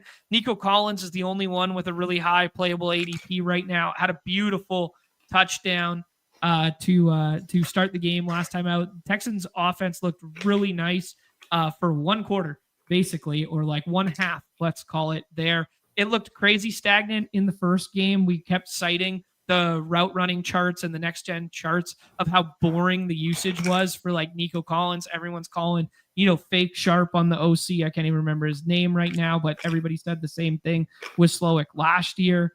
Just thoughts on, can we play Texans? Can we play this game environment? Can this be our scroll the F down, slop it up of the week, even more so than Atlanta and Carolina?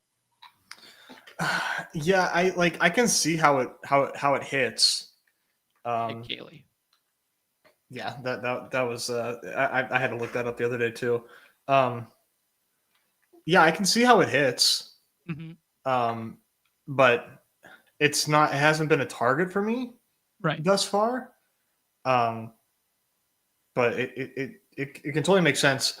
I think for me, I'm because like note to self, I really need to play more Nico Collins in this spot. I think the way that Jamar Chase, clear number one option, just absolutely torched the Jags, and I see a similar type of role, and I think projected usage. I think the Texans would like to emulate that with Nico here after his slow start. Nico feels like a smash here. Okay. Yeah, I respect it, dude. It reflected in ADP that he is a smash. He does kind of represent a break in the tiers for me. I think I could kind of talk myself into liking him more than JSN and JJ, but not 100% on that one just yet. But yeah, he does represent a big kind of line in the sand for projectable plays for me thus far this week. Yeah. He's someone that I need to remind myself to not get spooked on. Okay. Sounds good, dude. Let's move on to the next game on the docket here. We got Packers and Browns. I actually want to just point out, of those games that we talked about to start here, Steelers and Patriots, Falcons and Panthers, and Jaguars and Texans to be potential slop it up games that we could get more interested on than the field is interested on. They're all projected to be slow paced games, we're kind of wish casting. If it goes by way of what we've seen the first 2 weeks, those game environments aren't going to be as fun as we anticipate them or the way we're talking about them right now. But that's also why their ADPs are so effing suppressed right now. Yep. Yeah. 100%. It's a pretty ambiguous slate. Mm-hmm. A 41.5 here for that Browns and Packers games. Packers are 7.5 favorites on the road here. People are going to get excited about playing Tucker Kraft after the huge week where he looked like George Kittle basically there and just playing all the snaps and looking really good. I want to get excited about Packers passing game, especially going up against the Browns here where their run defense is quite stout and Myles Garrett is just so effing good. But I want to get excited about the passing stuff on the Packers side. The problem in doing so, Nez, is everybody just wants to stack Love with Kraft because nobody else has any idea what wide receiver to stack because it's so effing spread out. Even on the Primetime Palooza slate, we saw that. So I ask you the question first off, is the pass rate over expectation for the Packers this year more reflective of the style in which they want to play than last year when they just kind of pounded the F out of the rock? Is it something you want to play and attack here against the Browns? Like you said, it's just kind of hard to know who to stack. Right. But yeah, it does seem like attacking the Browns through the air is the move. Yeah. But yeah, Kraft makes a ton of sense. Like I love Tucker Kraft this week. He's going to be one of my highest drafted players, I would imagine. And that's going to be like my preferred way to play it. Him and Jacobs, I think, are, and I know it's chalk, but like that's going to be my preferred way to play it. I think the like I'm not doing this, but like Dontavian Wicks with Jaden Reed out, I think is like really, really intriguing. He's got like such upside there. Okay. Golden will hit at some point too, but man, you can just see it with Wicks, man. It's coming. It's coming. Okay. Yeah, all he's got to do is just catch the fucking ball. Yeah. It's interesting, man. Go back to the utilization report there. All of them are, it's just so effing spread, like all of them with a 52, a 40, a 29, a 23, target per route run is pretty flat amongst all of them. Targets in general, everyone's playing outside of Romeo Doubs. Everyone's just playing like 52% of snaps. Dude. Yeah. Just wild. Look at this. Can we just take a moment to appreciate the ADOT for these guys? Yeah. Let's fucking go. If you are not familiar, that is abnormal. That is not normal to see this high of ADOT across the board. They are chucking the fucking rock, which I mean, every time you turn on a Packers game, Jordan Love is overthrowing somebody, but like, man, that is so awesome. Yeah, those ADOTs are massive. To just point out, if you are the audio listeners, 18.5, 18, 14 and a bit, 23, 37 for that Malik Heath grab along the sideline last game. Like it's just, yeah, it's fun, man. If this maintains, this could be a little fun. Let's talk about the other side there, Nez. Everybody wants to anoint the Packers defense as being for real after they held the Lions to 13, and then the Lions come out and score 50, whatever. Hold the Commanders to 18 as well. Is this Packers defense for real? For real? We knew the front was going to be good. We knew the pass rush was going to be good after they added Parsons there. But, this secondary has played kind of like above their skis or above their heads on what we originally thought on paper there. So is this defense for real? Is there any reason to play any Brown this week? I mean, maybe the tight ends. Yeah. Judkins feels like a tough click, but he's going to have he's going to be a popular click here very soon. That was surprising, man. That usage was surprising right out the gate. Yeah, he's like he's really talented. So it won't be long for him to be clicked quite a bit. This is just not the spot for it. Yeah, no, it's hard to get to any Brown in 6-person drafts. So I think, short answer, no. Okay, cool. Yeah, saving grace of week 1 for that backfield was Dylan Sampson scoring one through the air there. It was actually a nice little play in the back left corner of the end zone there. But yeah, Jerome Ford combined opportunities of 11 in week 2. Judkins for 13 and Sampson for 7. So Judkins basically has a hearing on Tuesday, or signs his contract on Monday, has a hearing on Tuesday, returns to practice on Thursday, and then leads the backfield with 13 touches, 10 for 61 and 3 for 10. Might have to put the moral compass to the side in the future here and just play the fuck out of the two-toned hair guy. Yeah, no, we got to make money now. It's Yeah. what's It's money making season, baby. That's beyond our control. What are we to do?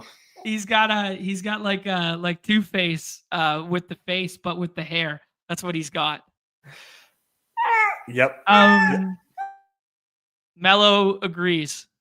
Mello continues to agree. Nez, let's push forward here. No Flacco doubles for you in your life this week. Let's talk about the team that has the highest pass rate over expectation through 2 weeks, and that is the Los Angeles Chargers.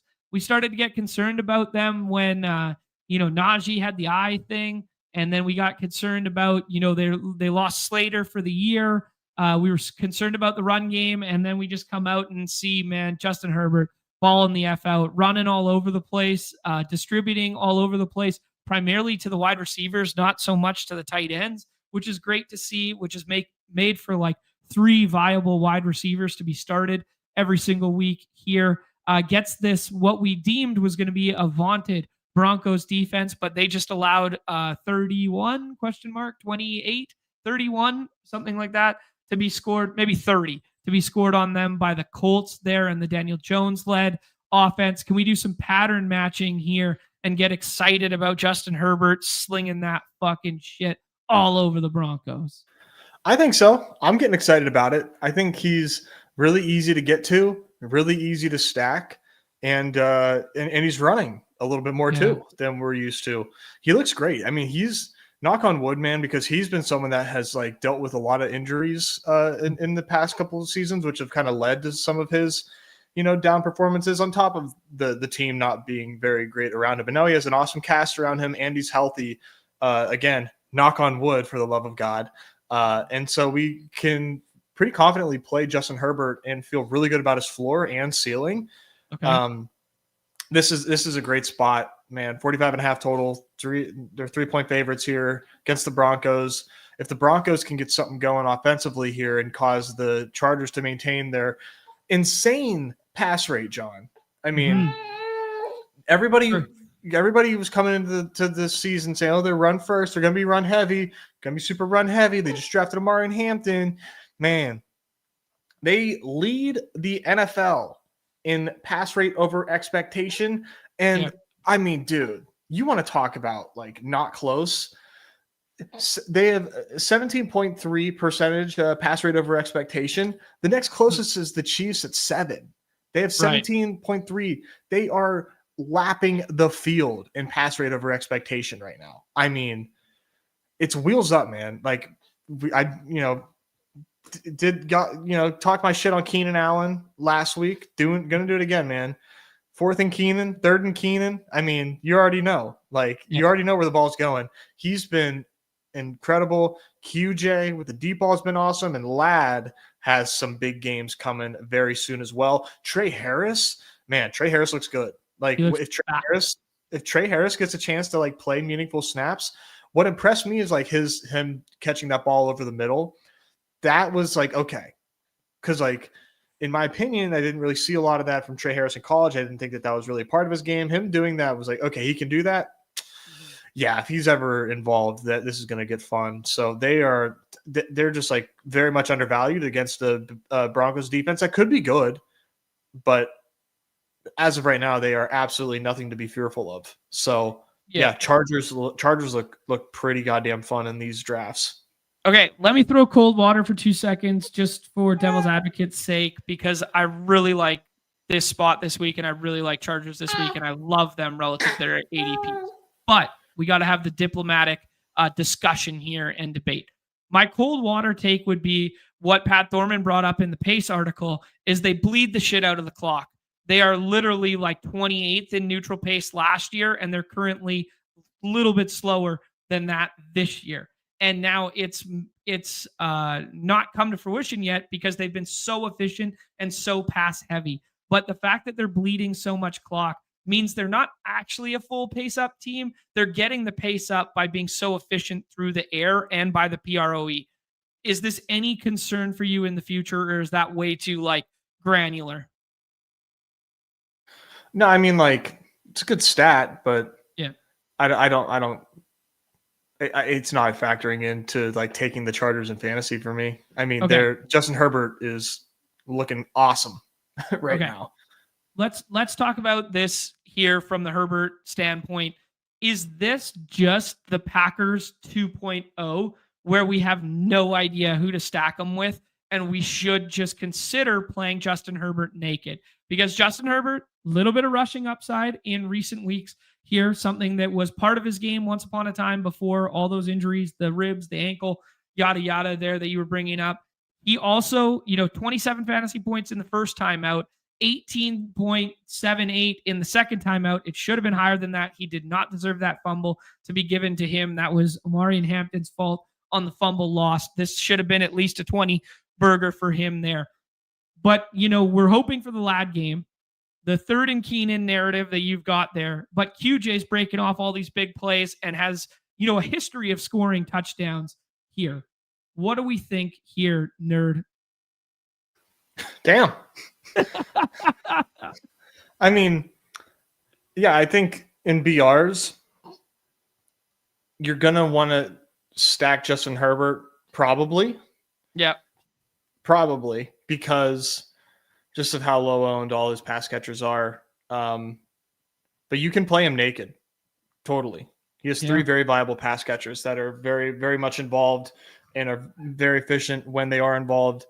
And he's rushing. So yeah, Justin Herbert naked is definitely something that I don't think people would think to do. I think they would probably take him a ton of the time with Ladd McConkey, but naked, playing with Keenan, playing with QJ, even though I feel less confident about QJ, but I think Herbert with Keenan is like my favorite way to play it, but Herbert any which way this week, I think is really, really interesting. Squeakiest of squeakiest wheels on Omarion Hampton, who the tape bros suggest looks bad and not worthy of his draft capital right now, going up against what we think is a good run defense. Can we play any Omarion Hampton this week? Did Najee cut in too much on Monday night to care? I mean, his ADP is so low. He goes undrafted in dog bowls. Like, people are out on Omarion Hampton. 6-person drafts, I think it's tough to get to Hampton. I think I'm going to want to see it before I take him in 6-person drafts. I don't know that Najee did enough and Hampton looked bad enough for for Najee to get some work over Hampton, but they're clearly fine with passing the shit out of the ball either way. So it's hard to get to Hampton. Okay, sounds good, man. Yeah, I got mixed feelings, man. Like, if we believe what we believed in the preseason there, and we thought they were going to be a little bit run heavy, and we thought there was times that they were going to establish it or wanted to, 2 peas in a pod, between those two running backs and something like that, like, the efficiency has to eventually come correct. Like, maybe, unless he's just like not good. And it kind of feels like a lower ceiling version of the Ken Walker play last week, where Ken Walker was like 22% owned in the dog bowl, and you get like a 12 to 18% owned Omarion Hampton, where everybody else is playing the Chargers through the air, and you get 2 on the ground and break the slate that way. I think it's like a pure game theory play, but I'm not sure I believe it at all. Yeah, I think he's live for 2 touchdowns still, Right. Like, I don't think that they're going to abandon him in the red zone all of a sudden, but if they do, then yeah, we got to start sounding alarms, because Najee is someone that if he took a job, I don't think it's like inconceivable that he holds it for longer than people would hope. Right. And I really think that his role is only going to increase given his slow start to camp. And he played a lot. Like, yeah, his numbers weren't good, but he was on the field quite a bit last game. So I'm watching this one. I'm watching this one, man, because oh boy, are the Najee faders and due for some shit talking. That's the one of the only few players that I will let the chopper spray on is Najee, man. So just stay tuned. Hampton through the first 2 weeks, 4 red zone opportunities in each of the first 2 weeks, so 8 total. That actually leads the team. And Najee only had 1 opportunity. Johnston has scored from deep, and Keenan Allen had 2. Ladd has yet to have a red zone opportunity there. So I don't know, man. He leads the team with 8, and the next closest guy is 2. So, I mean, if you're thinking about what they're doing in the red zone here, they're trying to get him into pay dirt there, which is just kind of interesting as a leverage play this week. Yeah, they pass a lot even in the red zone. So yeah, it's interesting. Nez, we've got 3 games left here. Let's talk about Saints and Seahawks. Talking about up tempo here. Saints have been running a shit ton of plays under Kellen Moore. It's led to Juwan Johnson balling the F out the first 2 games. It's led to some pretty nice charts for Chris Olave there. This is a 41.5, 7 by way of the Seahawks. People are ready to just give that job back to Ken Walker, and it's reflected in his ADP right now. Just thoughts on playing this one, man. The JSN role and the JSN next gen charts are, dare I say, orgasmic for the fantasy football nerds. It is beautiful stuff out there for the JSN charts. Just thoughts in general on this game here. Yeah, this one's pretty interesting because I think the Seattle defense is really strong. 7.5 point favorites here. Not really expected to be a game, but yeah, I guess Ken Walker, had an efficient game, so now people are ready. They're like, yeah, he's back. Mm-hmm. He's still not going to have the volume, so you're going to need him to hit home runs, and he's going to have to hit multiple home runs because Charbs is going to eat into his usage all season unless something changes there. So I'm going to continue to not click Ken Walker. JSN, just awesome role, awesome player, very, very, very good pick here. Mm-hmm. Saints, I think, are really interesting in this one. Seahawks defense looks really good, but man, Spencer Rattler, John, we've been saying it for a while. He's looked the part that we expect him to be pretty serviceable, and he's been serviceable. Robert Saleh had a lot of nice things to say about him in the post game, which, I mean, he's just, he's going to be a gentleman. He's not going to shit talk a quarterback he just played, but he was saying, hey, Rattler can play, man. And we've talked about that ad nauseum. So Olave's role is awesome. We saw Shaheed get in the end zone finally, which we've been waiting on. Juwan Johnson has a strong role. Alvin Kamara has a really strong role. And interestingly, from the Alvin Kamara side, if you're sorting red zone PROE from the negative side, Saints are bottom 5 in PROE in the red zone. So you can, expect Alvin Kamara to have some carries in the red zone if they get there in this game at all. So yeah, the Saints are pretty, like, this may not be the spot. I kind of hope the Saints flop here so I can take them in a better spot. But they've got some really projectable pieces on their offense. Mm-hmm. Yeah, well said, dude. Also looks decently concentrated right now. Just like Olave, Shaheed, Juwan Johnson, and Kamara. And then you look on the other side of the ball, and it's like, take your pick between the 2 running backs, or it's JSN. And that's kind of like all the draftable pieces you need to attack in this game. Looking at the Fantasy Life utilization report right now, and just seeing the names that are like sticking out amongst like the perennial studs, So we have Neighbors this is just through 2 games, but Neighbors, Chase, Lamb, and then who's littered amongst them? Roman, JSN. Then you get the 2 LA guys who you expect to be up here. You expect Amon-Ra St. Brown to be up here. Keenan Allen's up here. Chris Olave's up here. Like, it's very interesting to see how strong some of these roles are, and can it like turn into some slate breaking fantasy scores, particularly in the case of JSN and Chris Olave here.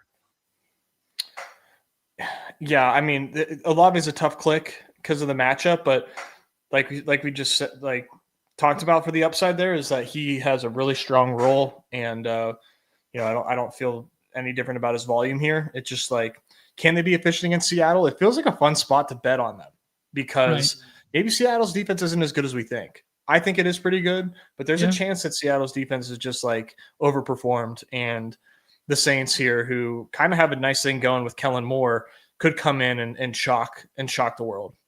Okay. I don't think it's out of the question. I'll say keep an eye out on the injury report for how the fuck do I say his name? What's it? I'm blanking on that. Well, Witherspoon. Well, Witherspoon's one of them. Yeah, the corner. The other one's the safety. Iman Wari. That guy. Keep an eye on those two secondary pieces for Seattle because they both missed last week. So those were the two that top of mind here. If they miss again this week with the practice reports, that maybe that was what introduced the vulnerability to Seattle's secondary that we didn't see in week 1. Just throwing it out there. Okay. Okay, Nez, let's move on to the next one here. We got 49ers and we got Cardinals.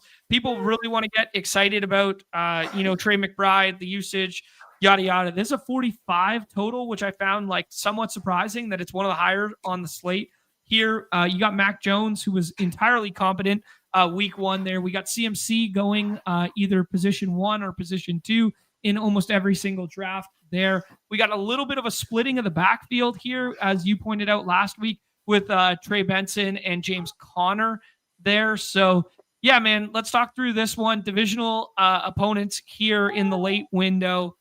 Can we get excited about playing, anything here outside of the obvious 2 in Trey McBride and CMC? Yeah, heard all that. Yep. Sorry, I'm trying to get him set up with Miss Rachel over here, and oh my god, he's going nuts. Here you go. Interesting game here. I think for me, I'm definitely gonna try to wait and see what goes on with James Conner, because I don't have a good feeling about the way that he's being used right now. The efficiency isn't there. So like, if you take touches away, you would hope efficiency increases. And that's not what we're seeing. And that to me is like a really, really big red flag. And that to me signals that they see it. They saw something, or either they see something in Trey Benson or see something negative in James Conner. And now they don't, and they're adjusting accordingly. So my third eye is open to that. I'm not drafting James Conner here. Maybe I'm wrong. It's going to be a shame if I'm wrong. But I'm out on James Conner here. Kind of out on Marv too right now. Yep. Dude, Kyler just Kyler hasn't really shown me anything. If him and Marv do find a connection, that's gonna be huge, but that hasn't been the case. McBride's obviously a great pick. You can always take Trey McBride, but he's like the only one that I really want in this spot.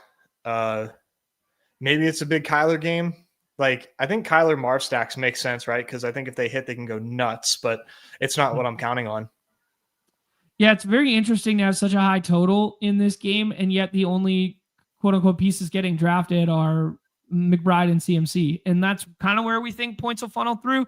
But, like, there's a lot of undrafted pieces here for the team totals that we're getting in this game environment comparative to others, right? Like, this is a higher total than every other game that we've been crazy excited about. And it's just like, oh yeah, I guess you could play Kyler and McBride. I guess you play CMC at 1 or 2. And then it's kind of like, that's it. Did we see enough from Mac Jones that, 10 targets for Juwan Jennings? Like, can we get excited about Juwan Jennings again? Ricky Pearsall, what are you thinking there on the San Fran side?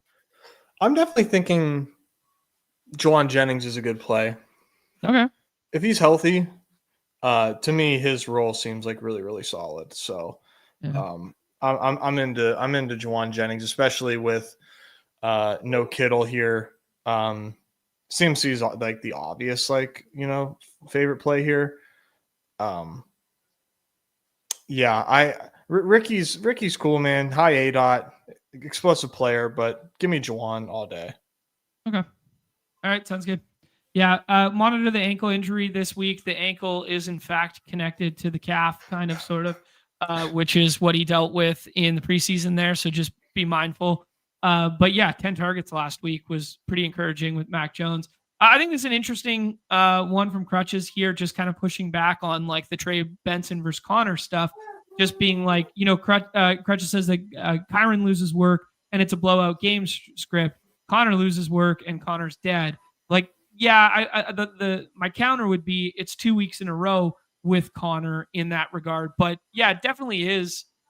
The guy that you would think would be pounding the ball to run out the game would be Connor. That being said, Arizona didn't really touch the ball for the last 8 minutes of that game, right? It was a long drive by the Panthers. Then it was an onside kick. Then it was another long drive by the Panthers. So like the running out the clock narrative never really materialized for them because they didn't have the ball in the fourth quarter when they were up like whatever it was, 24-8 or 22-8 or something. Yeah, I mean, I know I'm not sure exactly how full sincerity he is, but sure. I think I want my running back who's going to touch the ball in a blowout. That would be my counter. Why are we not scared about a running back that isn't touching the ball in a blowout? Right.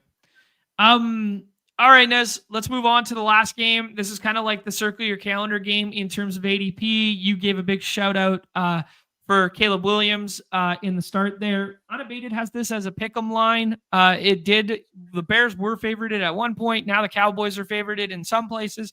Now it's a straight pick'em, but it's a 51, and that's the highest total on the slate by about 5 points, I believe. 5 or 6 points. 5 or 6 points, pending where you look there. People getting excited about Javonte Williams, a new role, even though Miles Sanders did take one on the ground from him. People getting really excited about Rome. You guys just saw him on the utilization report chart, how high he was there. First week, the narrative was like, maybe it was a broken play, how he found into the end zone. Maybe it was a blown coverage. And then all of a sudden he comes out and does it again in the second week, even though the Bears got their doors blown off. Bears secondary really banged up right now. Lost Johnson for the year there as well. Cowboys have been gettable through the air. Pass rate's been really solid for them as well, and they haven't even really been playing overly fast by like the no huddle variety, according to the Pace article there. So yeah, just thoughts on this one. Everybody wants it to be game of the week. Everybody wants this to be the chalk GTO shootout to just jam in contests. Do you feel similarly, Nez? Yeah, I think this is like pretty obviously a smash spot. Okay. Now, I'm not entirely sure what's up with Kyle Gordon. There's I believe is their slot corner for the Bears. I know he's someone that has been banged up as well. So they are banged up, but I fully am with the total here. This is one that I immediately saw and immediately thought, yeah, this is a game that I want to attack on both sides. Caleb right now just being like not 100% drafted in BRs is it's kind of nuts. That's going to change big time. That'll change very soon, I think. Yep. Caleb and Dak, two awesome quarterback options here. DJ Moore is a really fun scroll the F down here in a high total where Rome is getting drafted every single time. I think you can play Caleb stacked. I think you can play him naked. He's rushing a lot. He's doing a lot of explosive things. The game log there doesn't look good, but we saw Bajent come into the game against Detroit, right. And I mean Detroit was just blowing the brakes off of them. Now we have what should be a closer game. You say the game log doesn't look that great, but I mean like that Vikings defense was at full health when they played them there, and he still puts up 24 fantasy points, which is like very similar to what Justin Herbert did against Kansas City. And then you look at this Detroit blowout game environment, doesn't even get the last couple series there, and he still puts up 18, which is exactly what Justin Herbert did in the other game there. So very comparable box scores thus far from Caleb Williams to Justin Herbert, yet people are way more excited to play Justin Herbert this week than they are to play Caleb Williams. And maybe that's just overarching general perception of our priors. Yeah, I love Caleb. I'm going to have my Wildcat angle this week is just like, what if Caleb hits? Shout out JBB. If you know, what you know. Caleb is? What if? Then I'll have 90%. Well, I will have like 90+% Caleb in the Wildcat. All right. He's going full JBB Joe Flacco narrative on this one. Any love for any other pass catchers? You noted Rome, you noted DJ Moore there as a fun scroll. I mean, can we dare to dream with Loveland here, who they spent capital on, but nothing has happened for him yet? Can we dare to dream that Swift retains this role all into himself? Or is it time to start thinking that Roshan, when he comes back, or Kyle Manunga is going to start cutting in here? What do you think? I mean, there's no need to take Loveland. Okay. Swift is probably a fine selection. I have too much. I'm too anti-Swift to take Swift, but like Swift makes a ton of sense. Right. Like I fully get it. Okay, cool. Let's talk about the Dallas side there. Obviously, everything for their box scores is going to be artificially not artificially, but it's going to be slightly inflated because of the game in which they played last week against the Giants there, dude. Like just an abundance of plays, abundance of back and forth and overtime. So, the raw numbers are really going to pop. Dak is already up to QB2. He did not start there. Jake Ferguson's role looked really strong. I think it was 10 targets that he had there, 12 targets he had there, just didn't find pay dirt. They gave him the bag for a reason. Dallas is fun, man. This is exactly what we were forecasting in best ball season, that we really wanted to be excited about this team's defense being bad and them just airing it the F out. Keep an eye on the practice reports for Bland this week in terms of corner matchup stuff there. But thoughts on the Dallas side of this one?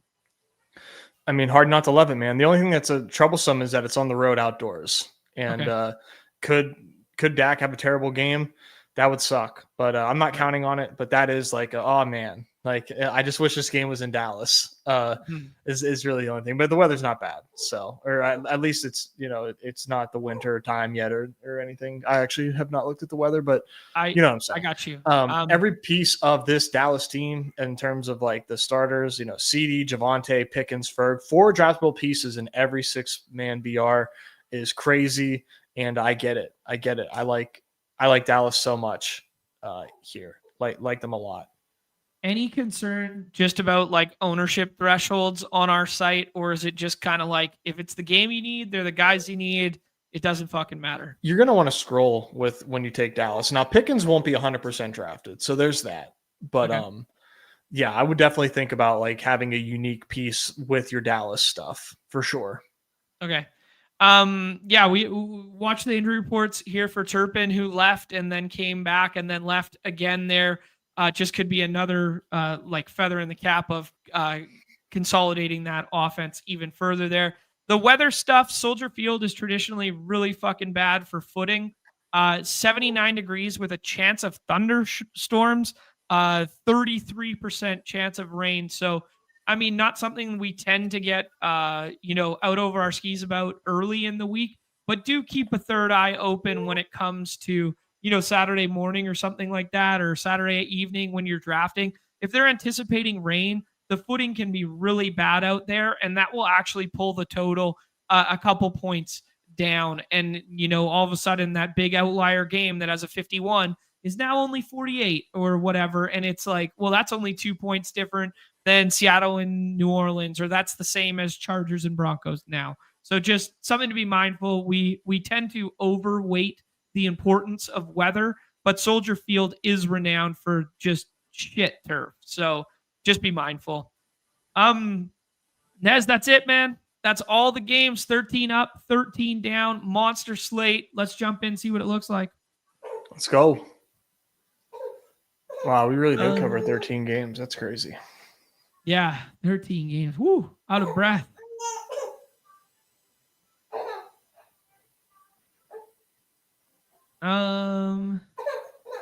Interesting question from Jordan in the chat. Has anyone back tested ETR projections? Does everyone just assume they're the most accurate? I'm sure many people have, and I'm sure they have. So yeah, I don't know. Yeah, Not something that I've experimented with, but obviously, a trusted entity within the business, but also not the be all end all, because there are lots of other options and there's lots of other smart people making projections, but they are kind of like the most utilized and gold standard of industry. Yeah. As you guys can see, we got the solver up, the draft assistant there, link to that one in the bio. It's been a great addition for the daily games there. It's going to carry over to be part of the NBA streets as well, I am told. Obviously, we do not have ETR projections or projections via the solver out just yet. Those usually come later today, about 8 p.m. Eastern, 5 p.m. Pacific kind of time. Yeah, so we'll just be working off the base projections on the site. So the best available is like not overly concerning to us right now, but yeah, some of the widget additives and some of the variant stuff you can mix around with is very cool. Yeah, big fan. Big fan. Yeah. Our guy Egger's asking for unabated pick'em today. Is there some WNBA hoops or something we could be cooking in? I think it's the playoffs for the dub. Ooh, okay. As you guys can see, this is kind of, we'll talk about this in a half second, but Bijan goes first there. CMC goes next. Nez, who do you like next? I've been doing Saquon. Okay. Saquon with 200+ yard performances against the Rams. You can see the box score at the base there. That was both last year, but 37 fantasy points in that one. You guys could see that I did do something fun on the side here. So it is just working off of the projections on Underdog, but I cranked the projection variance to 50% just to show you guys how volatile the inputs of projections are. So if you sort by projection right here and we take just the flex players, you guys could see that Chase Brown is popping by way of the Underdog projections, and that's a really huge one there, and he's a 29 ADP. So now look at Chase Brown is popping in this one when you crank the variance. Just thought it was kind of a fun exercise. Nez, who do you like more? JSN, Bucky Irving, Nico Collins, or Scroll? I think Nico. Nico it is. Grown-ass man. 9 targets last time out. A sweet touchdown catch. And gets what we hope to be his best matchup of the season here. Hopefully we get better ones than this, but even still. No, thus far. Yeah, yeah. For sure. Yeah. All right. Mike, what's up? Rolling on through. Been a minute. Need to lock back in. Yeah, absolutely. Let's go, Mike. I know you got some funds on the account there. We need you in the streets. We got the true sickos in here. It's kind of crazy that in this era that you can get a game stack of Justin Jefferson and Jamar Chase. Shady advice. Cooking that crazy. One up. It's crazy to think, man, just because of the backup quarterbacks. But this is a very strong front end of draft boards here. Obviously, the drafter Big Bra goes kind of rogue here with this Igbuka pick, but very strong front end of draft boards this week. Check the box scores, man. He scored a touchdown every week. Damn right. Learn yourself a little ball. Nez, are we ready to capitulate on playing Hurts alongside Barkley? Do we think Trey McBride is a tier ahead enough to play? Yeah, I'd go McBride, Rome, Jacobs. I wouldn't take Hurts with Barkley. Yeah, that's some of the correlation stuff we've looked into that does not play particularly well. But if they're just going to keep running, who knows?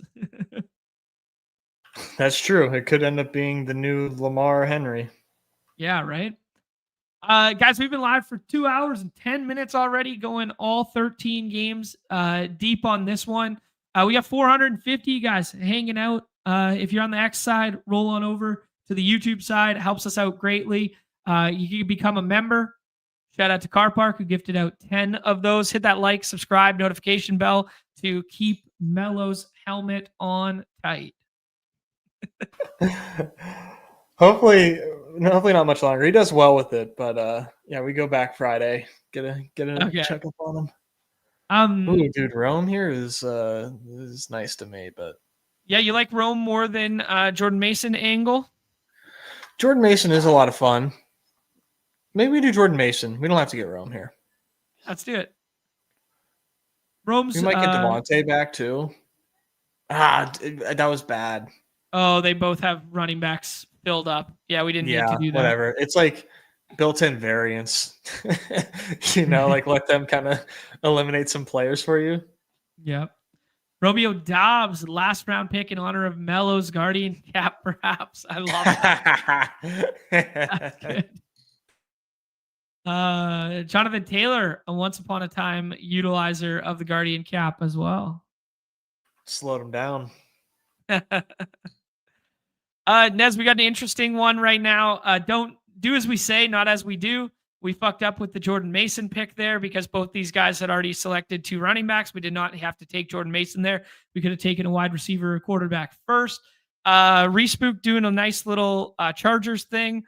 We got the Saquon, Mason, Trey McBride, and Nico Collins start here. Is this a scroll the F down skinny stack to end it for us? It may be, or a naked QB here. Okay. Yeah, we got a couple different options here. Brian Thomas for a game environment play with the Nico one. Tetaroa, who we both liked as a scroll. Yeah, T-Mac's a pretty fun scroll. Devontae here is also like nuts. I mean, it's not nuts, but he's an awesome pick that we really like. Yeah. Let's scroll down to T-Mac. Okay. We can get the GMs on somebody else's time. Let's fuck around, find out here. Debo could get some expanded stuff in the run game this week. A Drake May pick right there. Shady goes with the naked Jalen Hurts and then just jams the best plays. B-Smurf going with a little 3 wide receiver start. A lot of talk in the Discord about 3 wide receiver starts thus far. Chase Brown with the last pick. This is going to be quarterback for us, Nez. We could take the Jaden Daniels Q tag. We could stack up the Kyler to McBride one. We could scroll all the way the F down to like Bryce Young. Let's not do Bryce Young. Caleb or Kyler. On this team, I think we do Kyler because I think we're playing to fade the entirety of that game environment. If we had taken Rome, Caleb makes a lot of sense. I know you can play Caleb naked, and maybe this is just my lazy redacted brain of, always wanting to stack and stuff like that. But yeah. Yeah, no, I think you could have done either or for sure. But Kyler's going to obviously make sense with McBride. Cool. Kyler, McBride, Saquon. What's going on here? Kyler, McBride, Saquon, Nico Collins, Tetaroa McMillan, and Jordan Mason, who we think could potentially be a riser when the hashtag models come out later today. Jumping in another one. B-Smurf's in here again. Hockey Hooligan, longtime friend of the show. Hanging out. Couple unknown screen names. Say what up if you're hanging out in the chat. John, what do you got for Jordan Mason higher lower rushing yards if you were making them?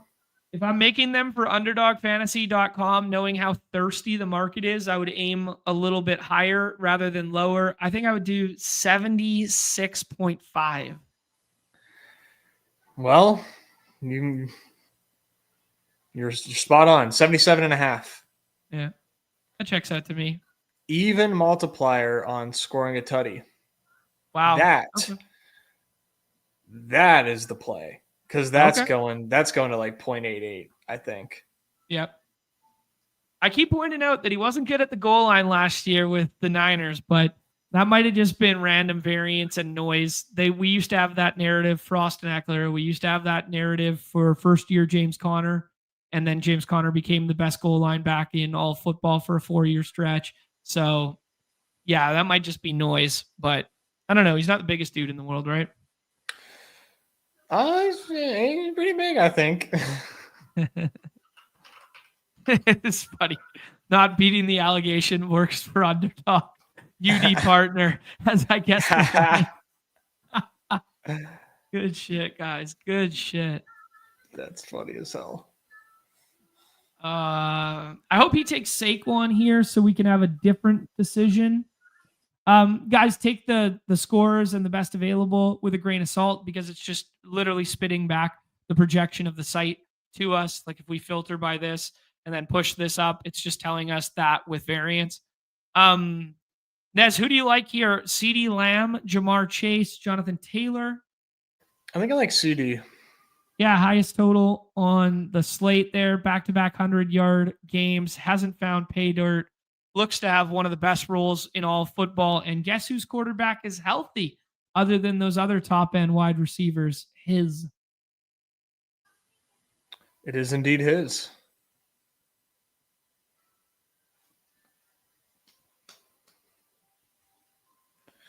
Bucky. Okay.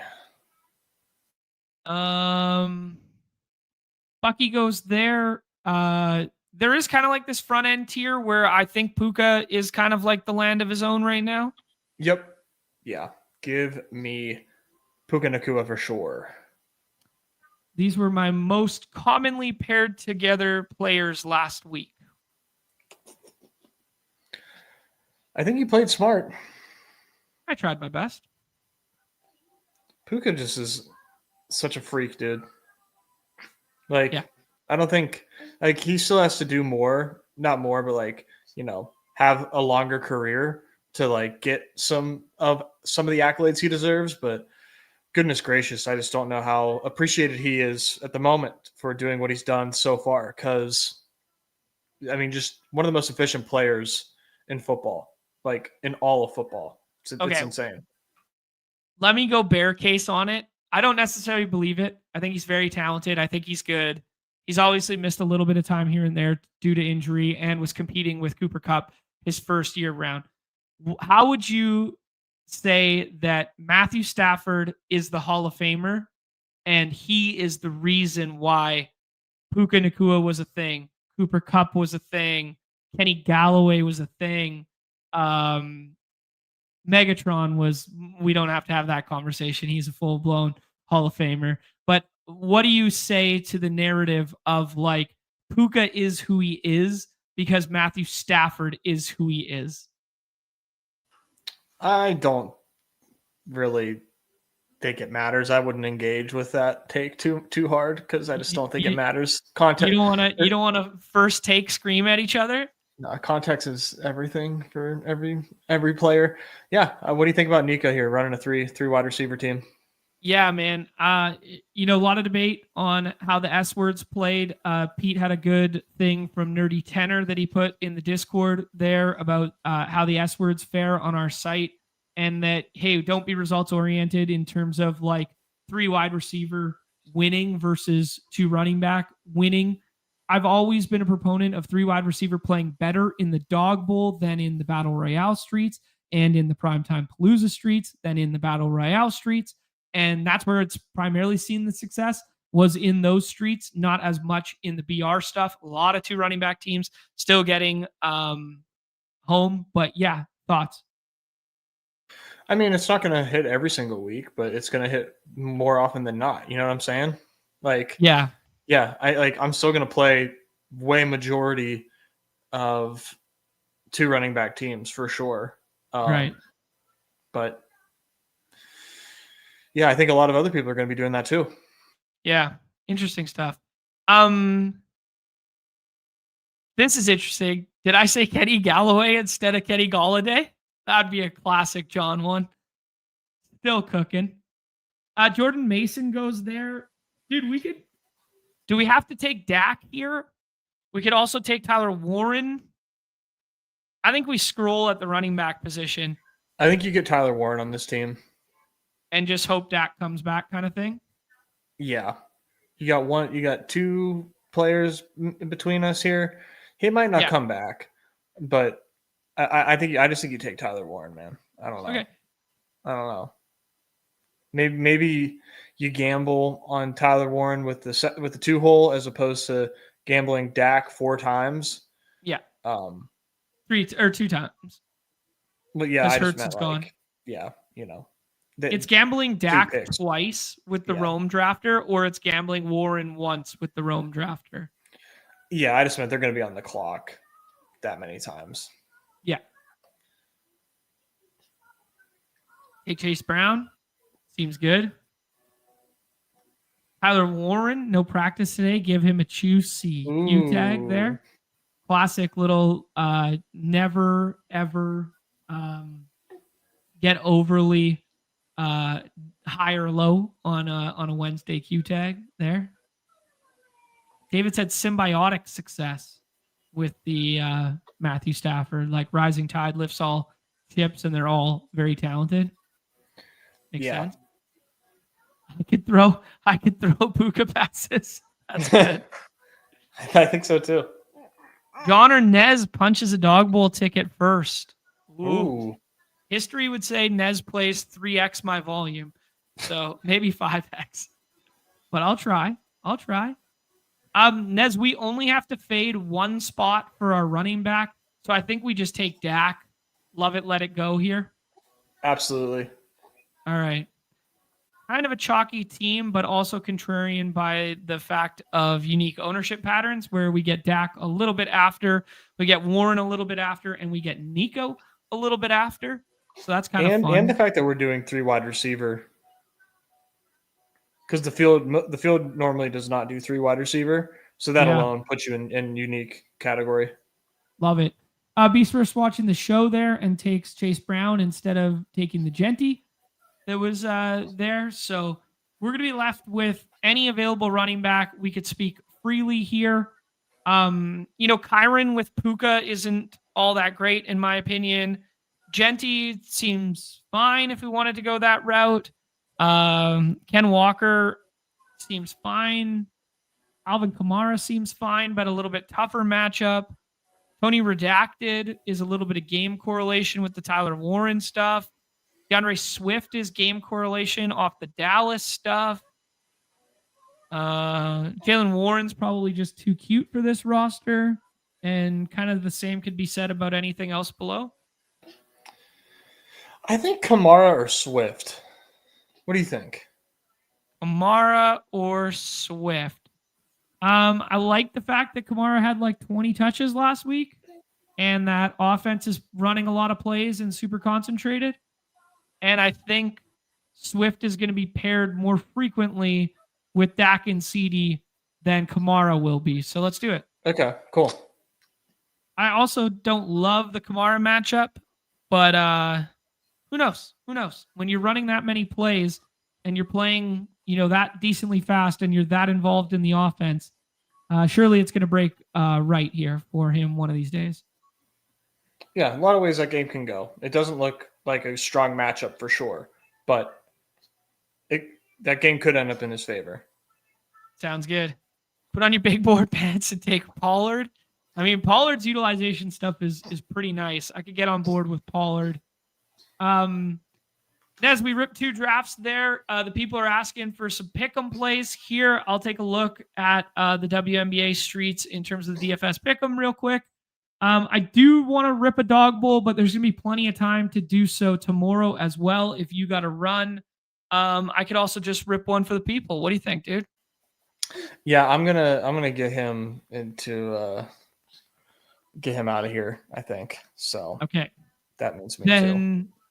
Too. In the meantime, I shall cook up unabated's projections for WNBA this evening. Little playoff WNBA. Looks like we got 2 games. 2 games. The other ones are on Thursday. So I'm going to cook something up here.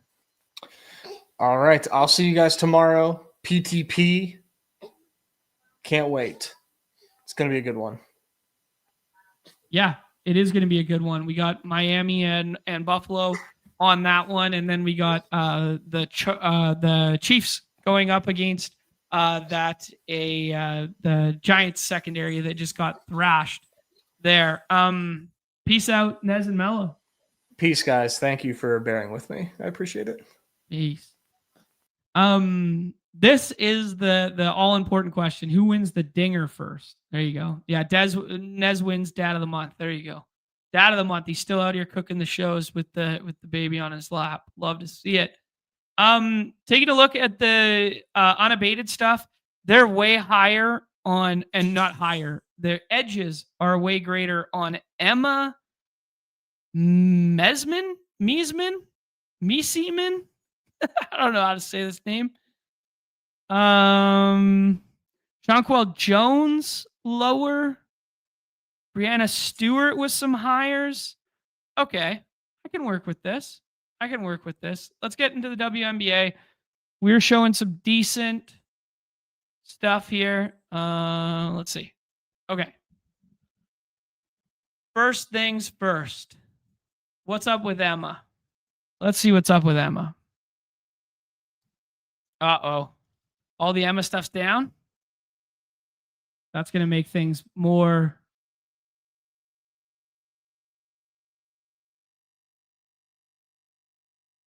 Misamin. Butchered. Damn, they took all of that stuff down. Okay. Okay. Now we're floundering. Okay. Jonquel Jones lower on the points would be next. Showing a little bit of a interesting number there, like a little bit of one in our favor. Veronica Burton on the turnovers. Where's Burton at? Second game. Turnovers.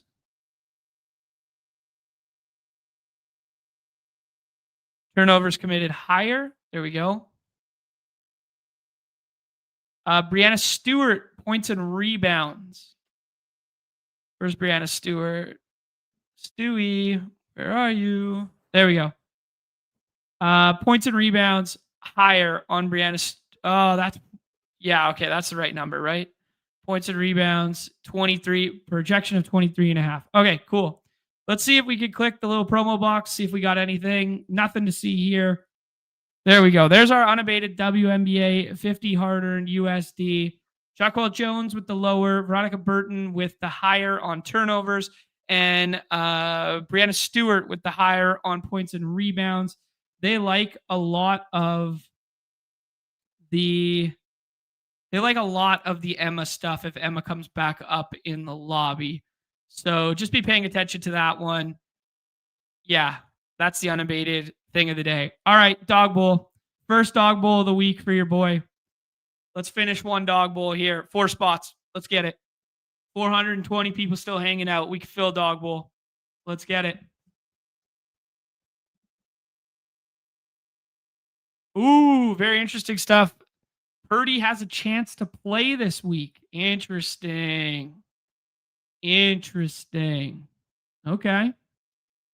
So taking Q-tag Purdy and then swapping to Mac Jones would be the move instead of drafting quarterback 22 Mac Jones. Take the Q-tag and swap.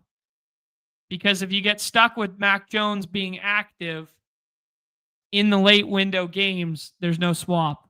It's just going to turn into a dead roster spot. Okay. We got Best Ball Viper in here, former champion. Go Cards is hanging out. Car Park, last night's NBA champion. Chris is always here. Respooked always here. Mark Zorner always here. Good Arizona boy. Len Keith, Patrick Barnes YouTube, the runner-up last year, and Shady Advice finds his way into another one with us. Let's get it. E. Green Monster. Say what up. David, say what up. Let's get it. Okay, first Dog Bowl. We're going to talk through the strategy a little bit more with No Strip Nez and also on Off and On the Clock. There. A lot of scrollable quarterbacks. If Hurts doesn't separate at the top end. A lot of scrollable spots. Okay. Bijan and CMC just kind of seem locked in as the 101 and 102 this week. Wide receiver feels really deep in kind of like the middling range. You know, like Mike Evans is a guy who normally gets like round 2 treatment. Now he's getting like round 3 treatment out here. So like definitely some depth there. Bucky Irving in the first round. Justin Jefferson out here. Jamar Chase has an ADP behind Puka Nacua in the Dog Bowl, which is different than the 6 persons. Let's take Jamar Chase. I simply cannot, in my mind, I know it's Jake Browning. I know he was a boring UW boy, but I just can't take Bucky Irving over Jamar Chase. I just can't do it, man. Shady's just autoing off ranks and burning some rank back. Nice. Love to see it. Hope he wins a Dog Bowl seat so we can conversate. One of the sharpest guys in the football space.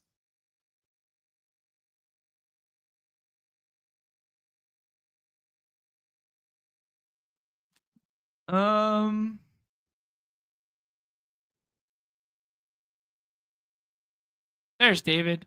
I knew I'd seen David before. What up, my friend? David Duncan. There he is. Let's see who David's going to select here at the 110. Jackson Smith Njigba. It does kind of look like some pretty obvious early week tiers here. Kind of similar to the 6 persons, where it's like 13 or 14 picks deep, and then people start jamming what they perceive will be good CLV plays. I think people think they're really sharp right now by jamming Javonte Williams, by jamming Swift, by pulling up Jordan Mason, by pulling up Chase Brown. We shall see. I kind of like this thought of Omarion Hampton being this week's Ken Walker. Obviously different profiles where like Ken Walker is like the big explosive play archetype, but we got a small sample on Hampton. Real small sample. And I know the eye test has been bad, but like the vibes down bad plays that could like come back to life this week, like the Brian Thomas Jr., the Omarion Hampton, like those are kind of like the overreact to week 1, underreact to week 2 kind of vibe. Guys, I think we're going to ape into my slog of the week here. The slog of the week that could be the sneaky pace of the week. Bryce Young's getting us a GD seat. Bryce Young's getting us a seat, guys. We're starting with Drake London. 15 target game returns. Shoulder is back into place. Love it. Trust the Pastas. Is there a Gladiator program for Battle Royales this season? Yes, there are. I believe that hit, the Gladiator rakeback hit everybody's accounts this afternoon. So yes, I will find the actual graphic. Give me 1 second here. I'll find the actual graphic for you so you know what the tier breaks look like. I don't have it pre-saved right now.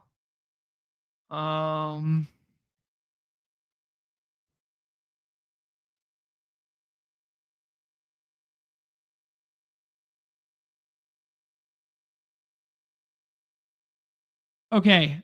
If memory serves, Gladiator rakeback tiers are 10% rakeback for 50 to 99 drafts in a week.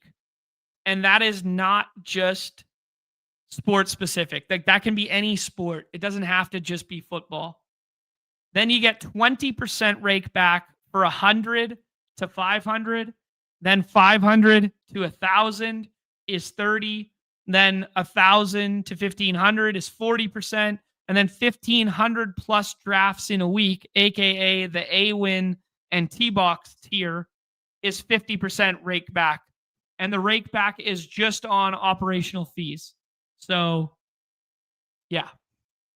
Dog Bowl, not included, I believe, because the rake goes to paying for the program. That's my breakdown. If I'm wrong on that, I'll fix it for you guys soon. But I'm gonna say I'm 92% confidence interval on what I just shared.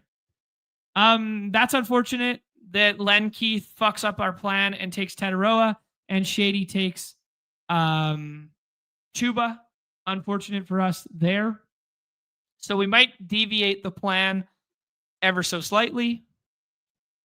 Kyron goes there. Respooked is going to have a decision here. That Tyler Warren Q tag does not practice Wednesday with a toe after logging 93% of snaps. So we're going to have some Q tags flooding the top here. I'm thinking of a player, and that was the player. I wanted either Kyron or Kamara to come back to me. Feels kind of gross that it doesn't happen. I'm going to take Mike Evans here. I'm going 3 wide receiver for the people. Again, let's take Mike Evans, man. Mike Evans is going to project better than this. Mike Evans is going to project better than George Pickens. Mike Evans might even project better than Roma Doomsday. Mike Evans is going to project better than this spot. Cook up a couple Baker dubs. Why not? Maybe not in the Dog Bowl, but why not? Zoom that in a bit for you guys. Travoli, this is why you guys got to be in the Discord. Travioli shared a 32 extra. Yes, I did see that. Nice one yesterday on a Wilmer Flores versus a lefty call on the home run. Unbelievable stuff. Love to see it. Little cooker there. Yeah, Christian Yelich in that one. Little home run. Chad's asking, is Tootin too Galbrain? Rarely drafted in these. I don't think so. I mean, preferably I'm not selecting players whose like snap counts are as low as his, but like he's one of those outlier player archetypes that could mirror that of like Hendo. So I'm never saying no to you taking like Hendo in this. So why would I say no to Tootin? Like he's RB 33 or whatever, which is, you know, pretty crazy. And it might be a little reactionary, but like only 25% of snaps last week. Allen continues to mix in on some of those pass sets. He did have 2 red zone opportunities last week, which is kind of bullish. I don't think it's crazy, man.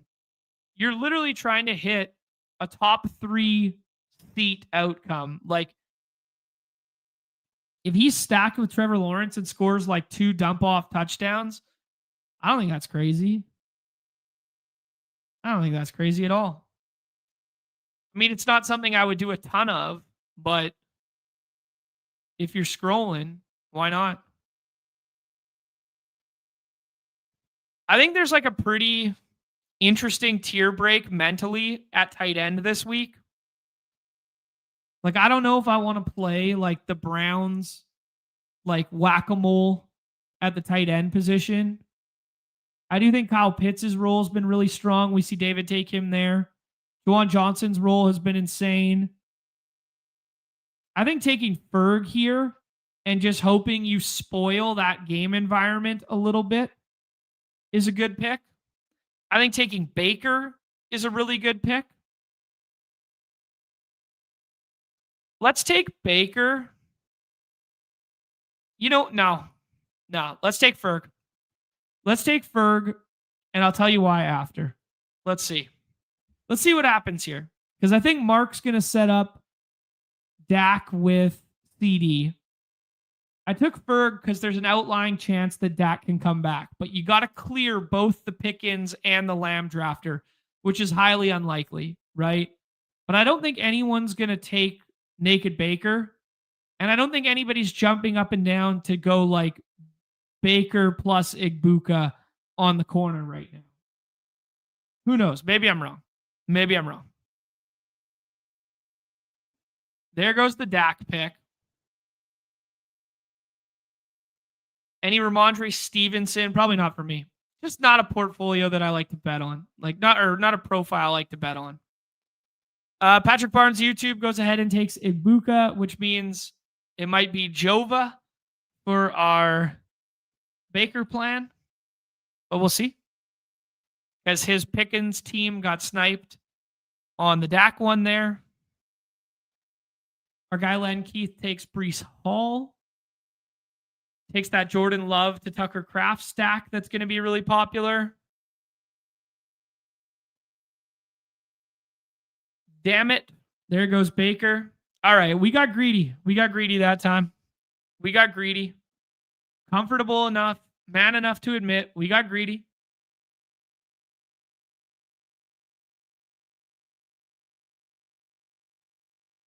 Let's see what we're working with here.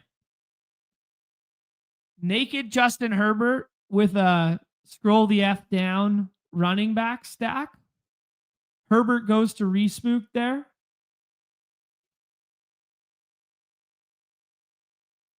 Jake Browning's going to be available to us if we think he can do what he did last week there. Bill could get the backfield to himself. James Conner. Dobbins is given usable scores. Let's go James Conner, man. Let's go. San Francisco defense is not what it once was. There's a high total in that game comparative to the way in which it's been drafted. Like when we were looking at it on unabated there, that was one of the 45s, 46s. And it's literally only getting drafted through CMC and McBride. So let's just go Connor. Everybody's scared to click Connor right now because the emergence of Benson. Let's just play a little Connor. It's going to make our stacking potential a little bit worse for this lineup. But, we could do Kyler with Connor, which is probably slightly negatively correlated because Benson has been getting the majority of the pass catching role. Nice to see Hampton go there. Could just be like a real squeaky wheel play if he is actually good at football, but we do not know if he's good at football yet. We're going to have Penix available to us. We're going to have Browning available to us. Go Cards sets up that DJ Moore to Caleb Williams stack that Nez was talking about. Best Ball Viper might have been trying to do a little double stack of the Bears as well. Current team, Jamar Chase, Drake London, Mike Evans, Jake Ferguson, who had a really nice role last week, especially once Turpin was out of the ball game. And then James Conner, a little bit of a bounce back spot there.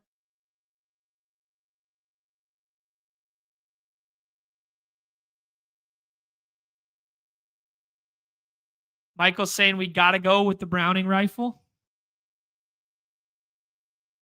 E-Roll's asking for the home run pick 'em for the boys. Little further. I might sauce a little something up. We did get the Brandon Lau one home yesterday, which was one of my picks to click. That was a fun one. I haven't done my baseball research yet, so I don't really want to lead you guys astray, but we could do like an abbreviated version of it really quickly. Also been streaming for quite a long time here. Got some real life shit to do after this, but it's fun. Let me take a peek at the ballpark, pal, see what's going on with the home run stuff. Yankees popping again. There's the Geno squeaky wheel by Chris. So he goes Geno plus Brock Bowers. It's a good week to scroll at quarterback, guys. Good week to scroll at quarterback. Interesting to see the projection favors Aaron Rodgers on the site. That's very interesting. Kyler to James Conner, I don't think is great. Penix will probably be like 80% owned. Jake Browning will probably only be like 40 or 50% owned, but it'll probably be tethered to Jamar Chase a shit ton. Let's play the Michael Penix, just peppers Drake London narrative. We go back to what we saw in week 1 with London, where he had 15 targets and 8 receptions. Let's go back to that world, and let's go back. I mean, the Horn matchup for Drake London is kind of tough, obviously. We think a lot of JC Horn, but yeah, let's see. Maybe a good UW boy. Picking between 2 UW boys there with Michael Penix and Jake Browning. Opted for Michael Penix there. T-Bear saying the Texans looked horrible and Trout's on the do not draft list. I thought they looked pretty good for their scripted first drive and then their second drive after that. But yeah.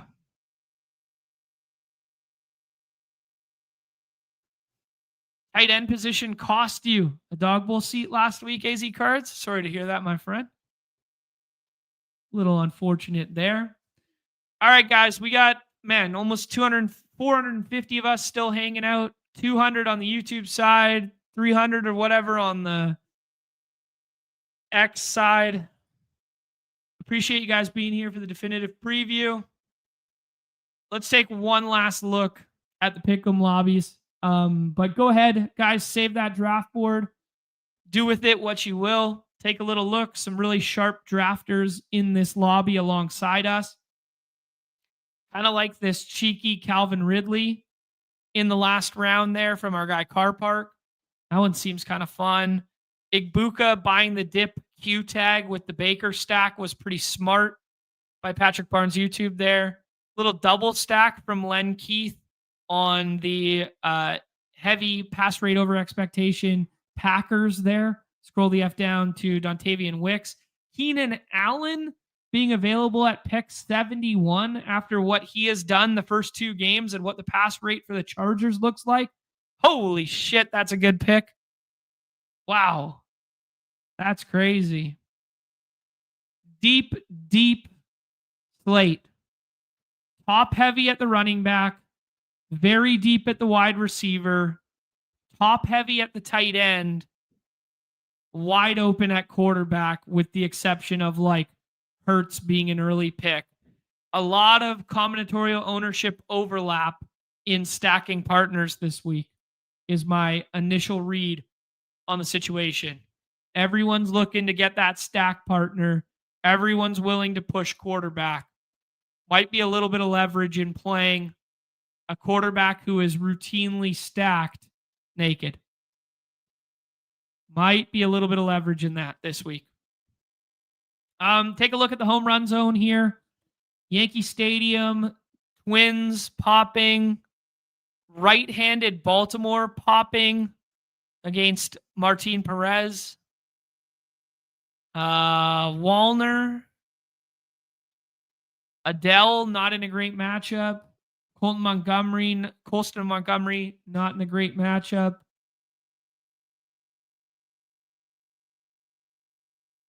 Let's see if the Marlins got anything cooking.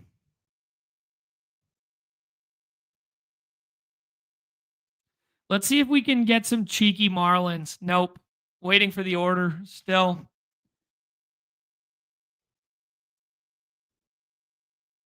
Okay. Alberto Hernandez going deep at Coors Field for a 3.2. That's sneaky. Not the best price in the world, but a good price for Coors Field. What's the weather looking like? You guys are going to make me go full deep dive because you guys know I won't just like rip a pick 'em off like the top for no reason. You guys know I'll do my research, huh? Looks like storms in Tampa Bay. That's not great. Colorado looks okay. 87 degrees at Busch Stadium. You get a cheeky Reds bat mixed in.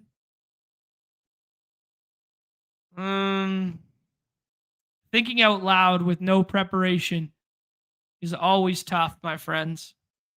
Yeah, let's do a quick little look. Okay, Perez. Ooh, Brandon Pfaadt tonight. Ooh. We like to attack Brandon Pfaadt with some Giants. Seymour's a lefty, so if you want to get some of these righties from Toronto, but that game might get cut short. But it is warm. Cole Reagan's coming back to baseball. Love to see it. Probably don't want to attack Cole Reagan's, even if it is limited duty. Yankees are going to just be way too overpriced. I can already tell.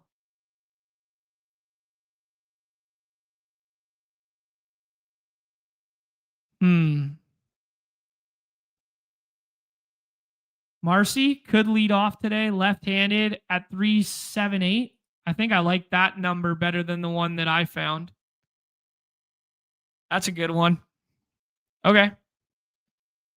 Jacob Marcy, that feels like a good one. I do think I like that one better. That feels like a good one. What if we play Baltimore too? Let's see what Baltimore's priced at with some of those righties. Man, what is up with the new search functions? Oh, Devers, those guys are already in the 5th inning. That's not a doubleheader today, is it? That game already started right now? Maybe that's why I'm so out of touch. Yeah, Baltimore's already started. Okay, never mind. Yeah, this is how unprepared I am for the baseball slate, guys, that I didn't even know who was on the day slate versus who was on the night slate. Let's see what the Twins got for us. Minnesota lefties versus Luis Gil.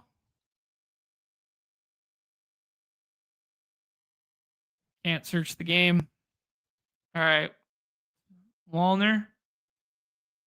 How about Cody Clemens?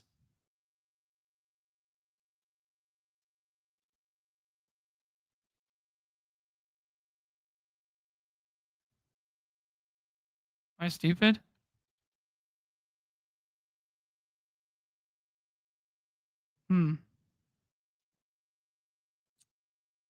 Cody Clemens not in the lineup. That's what's up. Kind of wanted to attack a lefty there.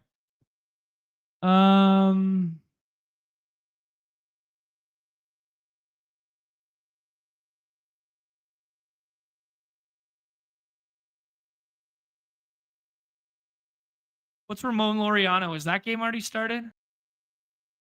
Padres and Mets. Not a park we usually like to get to. Let's see what's up with Ramon Laureano. All right, that's fun. There you go.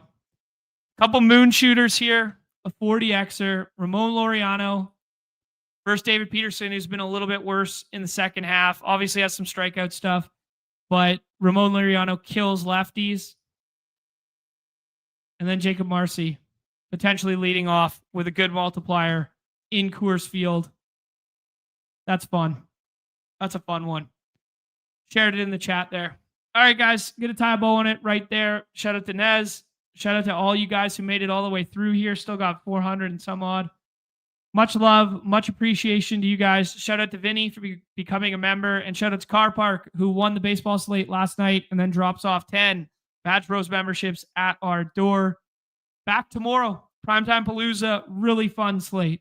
Really, really fun, potentially high-scoring slate. We'll get into it tomorrow. And then off and on the clock on Friday there, followed by No Strip Nez. That's it, my friends. Everybody's favorite time of the show. The end. Peace.